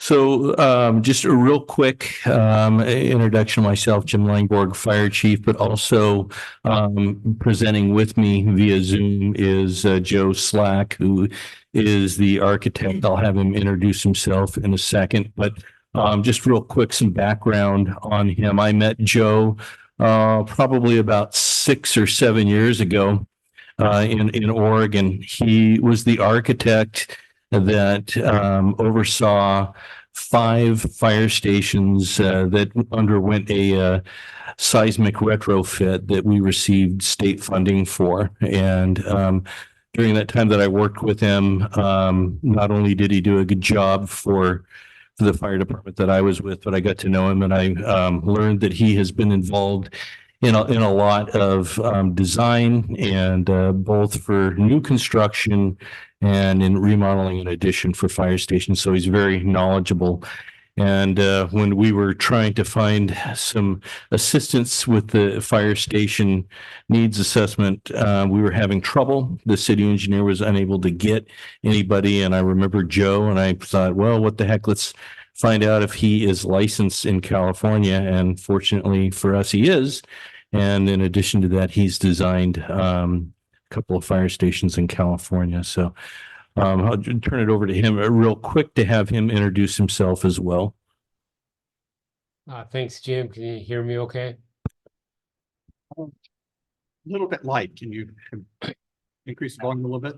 Yeah, very good. So, yeah, thank you, Jim, for the intro. Again, my name is Joe Slack. I'm an architect, principal architect at a company called HGE Architects here in Oregon. And focus of our firm is mostly municipal, public entity type work, similar to Greenfield. And yeah, about 18 years or so ago, we started with some fire station work, and we usually have one or two going on, quite a bit. Right now, we're in the middle of starting construction on a seismic upgrade on a fire station here in our area. We just wrapped up a fire station on an airport site just last year. So anyway, we're excited to help you guys. Really enjoyed meeting everybody in Greenfield, and enjoyed when I've been down there looking at your facilities. So thank you. Okay, so we know everyone's tired here, and we're gonna move this along pretty quick, but just basically, why are we here? So if you remember, about a year ago, we presented to you some information that was that came through Joe's company, which was a concept design report for an addition on the fire station. And what came out of that was that, well, that's good information, but we really need to look specifically at what the needs are for the city for fire protection in terms of facilities. So we contracted Joe and his company, and he performed the needs assessment for us. And this was done not only by himself, but also by a series of engineers, to include structural engineers and electrical engineers. For the most part, what they did was they looked at what's needed. Okay, not only from the standpoint of what is needed today, does the fire station meet today's needs, but is it going to meet the needs of 5 years, 10 years, 20 years? So as I've mentioned before, a fire station is a 50-year minimum facility, and this particular fire station is going on about 22, 23 years old. So it's right around the middle of its life, and it has outgrown its what it was originally designed to do, and we're now looking at different types of needs as we go into the future. The other thing I wanted to just mention real quick is that a fire station is considered what's known as an essential services building. So there's certain types of buildings that are required by state law to make sure that they are up to speed in the event that if there's a disaster, that they can maintain service afterwards, and a fire station is one. With that, and I don't want to sound like overly dramatic or anything like that, but I can tell you that probably our big threat here, not necessarily the most likely, but being in California, would be some type of seismic event. And if we did have one and it were large enough to threaten our fire station, that means that it's going to be large and impact cities to the north and south of us. Therefore, meaning that our ability to get out and manage emergencies within our city as a result of that event becomes more crucial, because we cannot rely on those to the north or south, because they too will be up to their elbows in alligators. So in this needs assessment, they came up with several findings and recommendations. And basically, what I've done at the city manager's direction is we've taken these and we prioritize them. And I prioritize them in 4 different categories. One are immediate needs, things that need to be addressed now because they're issues. The second category are urgent or pending needs. And these are needs that are things that we can wait on them a little bit, but they're coming up. Or the word pending would be things that we've got mechanical systems in the building that are at the end of their life. So an example would be like an HVAC system that is over 20 years old, and probably at some point it will fail, even though it has been maintained. Other things would be like air, breathing air refill systems, radio systems, and those types of things. The next category would be needed for growth. So as the city thinks about where it's going to be 10, 15 years from now, if it gets larger, if we are going to require more human resources inside the fire station, or if we want to add some type of a resource such as a transport resource, do we have the facility capabilities to handle that? And then the final category would be they can wait. And those are typically things like paint and some of the finish work. So in the immediate needs, there were three things that were identified. One is an emergency generator and what we're calling the transfer gear, which is basically like the wiring and the things that are needed to make sure that the generator supplies power to the fire station. The next are the apparatus bay doors and the operators or the motors. And then the last is the seismic retrofit. And I want to turn it over to Joe real quick to talk about some of the engineers' findings in terms of seismic capability of the apparatus bay. Yeah, thank you. It kind of was surprising. The apparatus bays in terms of needs assessment are very adequate in size. There's some training space and some turnout gear that we'd like to move out of there and put those in their own environmentally controlled spaces. But the size of that area where they park the fire engines is adequate. The only problem is that pre-engineered metal building it's not strengthened like it should be, like Jim mentioned, to resist a major event. And so that's kind of a problem. We figured that maybe the administrative side of the building would be the area that we had issues with from a seismic standpoint, and that the pre-engineered metal building would be good to go, but it's kind of the opposite of that. So that's what's going on from that standpoint. In terms of needs assessment and accommodating what the facility is being used for now, it was originally designed as a volunteer fire station, and it's a fully occupied 24/7 career firefighting station with folks that live, eat, and work there. And that use requires training spaces. They're constantly training items that come up, whether it's be CPR or what have you, and training not just at the local station, but for gathering place for other stations as well. And also training, we need training rooms, and we need dorm space. The dorm space upstairs, if you all have been up there, it's just kind of an open room, not very big. It's just been partitioned off with curtains.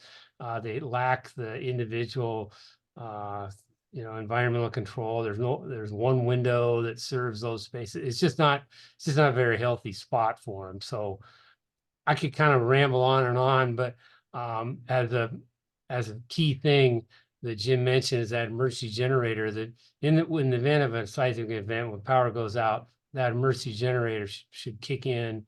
The automatic transfer switch would switch it over, and so the building remains functional. Right now they have an emergency generator in there, but it's not functional. So that's a big thing. Lastly, on the needs assessment side, the difference between a career firefighting station and a volunteer station is basically the square footage related to those items that I kind of rambled off on. And it has about a 5,000 square foot shortcoming in terms of accommodating those needs. So Jim, I know we're long on the meeting. I'll let you kind of jump in, and I'll fill in as need be, as you require.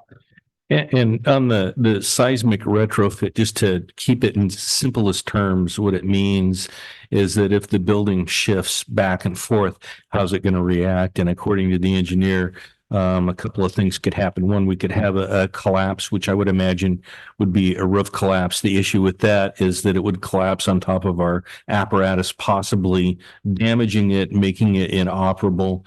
The other thing that it could do is it could shift the building and jam up our apparatus bay doors. Now, we we have tools, we can get out of there, but it's going to delay our response and our ability to get in and out of there, as well as leaving the fire station unsecured, which immediately after a disaster probably isn't going to be an issue. But as we go through recovery and things get tough, and we're into this about a week or two, it could become an issue. So The fire, I'll just add, the fire station's in a great location, centrally located, and it has the drive-through apparatus bays, which firefighters love that. They're not having to back into a bay, and so it's a great thing. You have, 7 doors, so, but again, it is an issue in terms of an event. and then the other thing, whoops, let me back up there. Is with the apparatus bay doors. So we have 7 bay doors, and I know you're thinking, well, you've got, drive-through bays. Well, we have 1 bay that is not a drive-through because we have a utility room there. So we have 3 that are drive-through, 1 that is not. So we have 7 doors. Of the 7 doors, currently 5 are not working. We are in the process right now of replacing 2 of them, but we've got a fair number of them where we're just utilizing the chain to go up and down. So of a fire station, out of 7 doors, we have basically 2 that work. So I guess the next piece of this is we'll just get to the elephant in the room, and that is the amount of money that we're asking for. And basically, I wanted to go through that with you and let you know exactly what that means. So currently, we have been approved for the grant, the FEMA grant, for multiple generators throughout the city, one of which includes the fire station. And we were approved for $118,888 with a 10% match from the city, which is $11,888. So of that the vast majority of that will be covered by that FEMA grant. The challenge with that is that we've learned that due to the contractual requirements of the federal government, it's going to be a while before we can obtain. We have to go through a lengthy process to obtain those generators. And then on top of that, there's always the unknown of how long it's going to take to actually get them in hand. With that in mind, this has been an ongoing issue with the fire department. So we'd like to come up with an alternative. That alternative would be supplying, and we've worked with the Public Works Department on this, so they're aware of that. We would like to get a temporary generator in there, one that's on wheels, and plug it into some wiring, and obviously do the wiring and the work in a way that is as cost effective. In other words, do it so that as much of it can be used for the permanent generator, so that we're not wasting money or repeating efforts in there. And then with that, because this will be a temporary generator on a trailer, we need to secure that. And as I've stated before, we have issues with people going in the back of the department, going through our garbage, and that was been one of the issues with leaving it unsecured with the generator. The crew shown up and had people in the apparatus bay after a call. So we'd like to get some security fencing around the rear of the building, so that if for some reason another bay door fails or something like that, it's secure. And obviously the generator would be secure in there as well. We wouldn't want somebody trailering it up on their pickup truck and driving away, because these things cost right around $100,000. And we're thinking that the security fencing would be in the neighborhood of $36,000 to do that. Then the replacement of the apparatus bay doors, I've gone ahead and I've pulled that directly out of the needs assessment reports, $152,000 and some change there to do that. Although we've gotten some preliminary quotes on that, and it looks like it would be less. And then the final, and that's the big item, is the seismic retrofit, which is to redo the framing in a way so that it can withstand an earthquake. Is 1.6 million dollars to make that happen. Now, what we've done and already done is we've submitted a grant it's a FEMA resiliency grant asking for funding on that. That too requires a 10% match. We're waiting to hear on that, and hopefully it will be approved. So what I did was I just went ahead and I just put everything in there. Now, it doesn't mean that you can't amend that and fund what you feel that we need to do, but I think the takeaway though is that I want to convey to you that these are things that we need to address. So whether we get a grant or not, these are items that the city needs to address. We don't want to, and again, I don't want to be overly dramatic, but we don't want to not do it and then wish that we had because something happens. And I'll just leave it at that. And I think we can go over the urgent and the needed for growth. I think we've hit those already, and in the can wait items. So what we're recommending to you is that you do a supplemental appropriation for the amount that you feel fit so that we can get emergency generator power into that station as soon as possible, and which is going to mean a portable generator, get the bay doors repaired and updated so that we don't have continued problems with them jamming and either being stuck in a somewhat open position or not working at all, and begin thinking about how we're going to address the seismic needs of the apparatus base so that if we do have an earthquake, we've done everything that we can to make sure that our apparatus and our personnel can respond. Joe, I don't know if you have anything to add to that or not. If not, no big deal. No, I think you hit it pretty good. I think the incremental approach makes sense. Normally, we do seismic upgrades on the entire building because they're usually all connected. But fortunately on this building was built with traditional stick framing on the admin side, and then the apparatus is a pre-engineered metal building structure. They already are isolated, so we can do that seismic upgrade work on just the apparatus bay, and then what comes down the road will be independent of that. And so that's a good thing. We're not having to seismically upgrade a portion of the building that may be renovated or added onto down the road. And I apologize. I need to add one last thing, and that is also for your consideration. And that is when we need to make some decisions about what we're going to do with the fire station.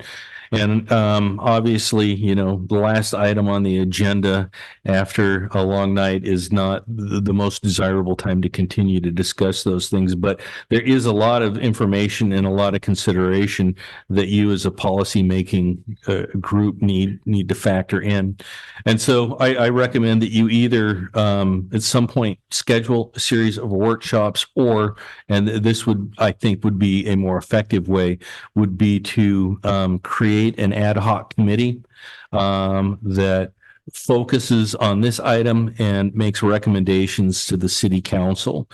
And ideally, that committee would be made up of fire department members as well as members of public work, a member or two of city council, the architect where needed, and a citizen representative as well. And then we can study the problems at length and then come back and make recommendations for your consideration. So with that, I'll just open it up to any questions or comments that you have. I think let's go ahead and move to public comment, take care of that, and then we'll go ahead and open up to city council questions. So I'll open up for public comment. Evening, Stephanie Garcia before you as a resident. So that's quite a report there. I think that I didn't really see any dollar amounts for some of the immediate needs, like the bay door repairs. And I apologize, I didn't look at the staff report either. But I think that the temporary generator is something that is doable. The security fencing is necessary. And given the fact that, as Chief mentioned, that we're 22 years into a 50-year lifespan building, I think bringing it up to you guys now is proactive, a necessary proactive move that should be commended. I sincerely hope that the FEMA seismic grant comes through and that you guys, or the city, is only on the hook for 10% of that, which is 160,000, which can be budgeted later. But obviously that's a necessary safety item. And I just want to, you guys have all been to the fire station. We have one of the best fire departments in the county. I'm biased, but that facility is always so clean. It's welcoming. The department staff take such good care of the equipment. It really is a city treasure that needs to be protected. So I hope we can do everything we can. Thanks. Great, thank you. Any other public comment? If not, I'll bring it back to council. I do have a few things. I'm just a little, this is a huge supplemental request, nearly $2 million. That's like 10% of our annual budget. So I would feel a lot more secure if the FEMA grant came through for the seismic retrofit before we appropriated the money for that. And then just bring it back at that point. I mean, then we could do a supplemental there. I mean, the other two things are the bay doors and the generator. I think that's something that we could probably take care of now. I have no problem with that. That's just my opinion. I'm only 1 of 4, so I'll open it up for questions from the rest of the council. I think I agree with that as well. Knowing that was Dennis Fund have been granted to us for the fund to just if needed. That makes sense. Jennifer's proud. I'm listening. Rachel, do you have any questions or comments? No. So do we have a time frame on when those FEMA grants will be announced? I know think it's usually a moving target. Yeah, I think it was submitted just that last week. I don't know if it's going to be similar to the generator grant that I believe took close to 1.5 years before we received an answer on. I'd like to think it's going to happen within the year. I'll also throw out there that we have several other grants in there to address some of these needs. Like we have an air filling station grant, which we're hoping to hear about. And we're also working on another grant to get some electric signage in front of the station as well. Those are all things that are part of the upgrade in the fire station. So we are aggressively going for what we can, but I don't have a good answer for you, seeing as what we experienced with the generator grant. Right. And I remember when we did the fire grants for the personnel back before you were here, is it took an extended amount of time to get the first one.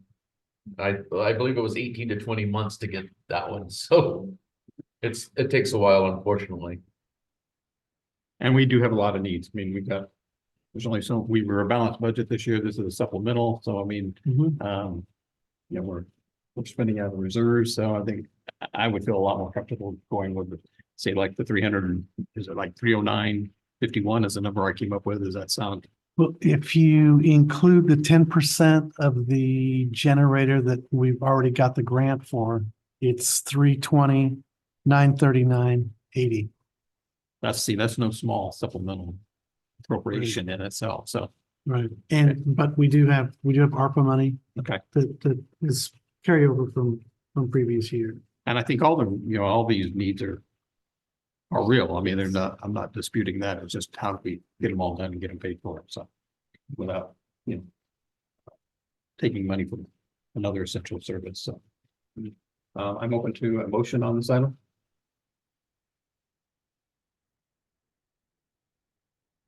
What was that number again, Paul? 320, 939, 80. My problem is being a fire guy. I want to see the whole thing. Because, and the thing is what go ahead. Oh, I was just gonna say, so we have 3 months left in the year. Even if we decided, you decided collectively to budget the whole seismic retrofit, we'll get some design done. We'll get parts, I'll just say we'll get parts of it done. Right. It won't necessarily be entirely encumbered for up through June 30th. Right. So So the question would be then is do we have any idea what the amount would be for those design services that we could get done before the end of the year? I don't have a breakdown of that in front of me. It might be in that needs assessment. It does talk about the seismic retrofit and it has a breakdown in there. I will add though that in this year's budgeting process, we did add as a capital improvement item, the seismic retrofit. So that is already in there for the upcoming budget. Okay. Yeah, those numbers do include design work as well. The money's already been appropriated then, correct? No, it's that budget's coming. Yeah, it is yet to be approved. Okay. The deal with the generator is that we got to wrestle with, is the generator going to serve the facilities it sits now, or do we put in a size generator that will accommodate future growth? So we got to wrestle with that a little bit. Okay. I'll make a motion. We appropriate 320,939 for the generator and the bay doors. So I'm actually going to make a friendly amendment to that. I propose we give them the 10% of the seismic retrofit to allow them to start on the design services. 10% of one. 10% of the 1.57 million, which will make it 478, 853, 80. If you're okay with that. That's near $500,000, so. It is, but the problem is if something happens and that firehouse is out of business, we have to look at this, the safety of the city's residents. I know it's a tough chunk, it's $500,000, but what's our city safety worth? And that'll at least get the ball rolling. And it'll also reduce the amount we have to appropriate for The next building's year. been standing there 22 years. I don't think it's coming down tomorrow unless you know something I don't know, so. That's just it. We never know when we're gonna have another Loma Prieta.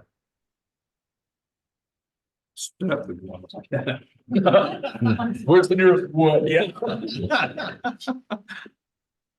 Options on the table, so. Are you okay with the amendment? Yeah. The motion and second, all in favor signify by saying aye. Aye. Opposed? Motion passes. All right, brief reports on conferences, seminars, and meetings attended by mayor and city council. League of California Cities Monterey Bay Division. Any reports? No. Okay. League of Cities Environmental Quality Policy Committee, I think that's Yaneli's. I think Transportation Agency for Monterey County. We're meeting tomorrow in the morning and discussing those roundabouts. This is getting quite exciting. I'm just gonna say exciting. It's a lot. But that's what we're discussing right now. And the King City the train station in King City that we're also going to be doing too. But we'll have more information on the next meeting. Association of Monterey Bay Area Governments, we met on March 13th and reviewed the draft budget for AMBAG. And we adopted priorities, modeling and research, planning and forecast, sustainable developmental strategies, and collaborative planning and implementation. We also looked at the 2050 Metropolitan Transportation Plan, which is slash sustainable community strategy, and that's a long range plan for transportation and investment in the area. So a lot of stuff going on. Right, Salinas Valley Solid Waste Authority. We met last week. We approved the budget for the next fiscal year. It's a little bit of an increase. We're going to be hiring some new people as things move forward. We're also undertaking some plans to add a new solid waste transfer station at Crazy Horse. If you're familiar with that, that used to be a landfill. It was closed down. We're looking at reopening it in response to requests from North County residents as well as the city of Salinas itself. We're getting significant pushback for moving to Madison Lane simply because the authority has no control over Madison Lane. It's all run by Republic. So if you take a load to Johnson Canyon, you'll pay about $35 a ton. If you take a load to Madison Lane, you're going to pay about $75 a ton because Republic charges fee for all of that. So that's one of the things we're looking at. We also approved our rates for next year, which is a slight increase. I think we're going to see from just the Solid Waste Authority, we're going to see about a 90 cent a cart increase for our residential and about a $2 per dumpster increase for our commercial customers. But then you're going to have Tri-Cities on top of that as well. So we're going to see for the residential customers, you'll see about a $3 increase. For the commercials, you'll see about a $10 to $12 increase. And that's well within the cost of living adjustments as well.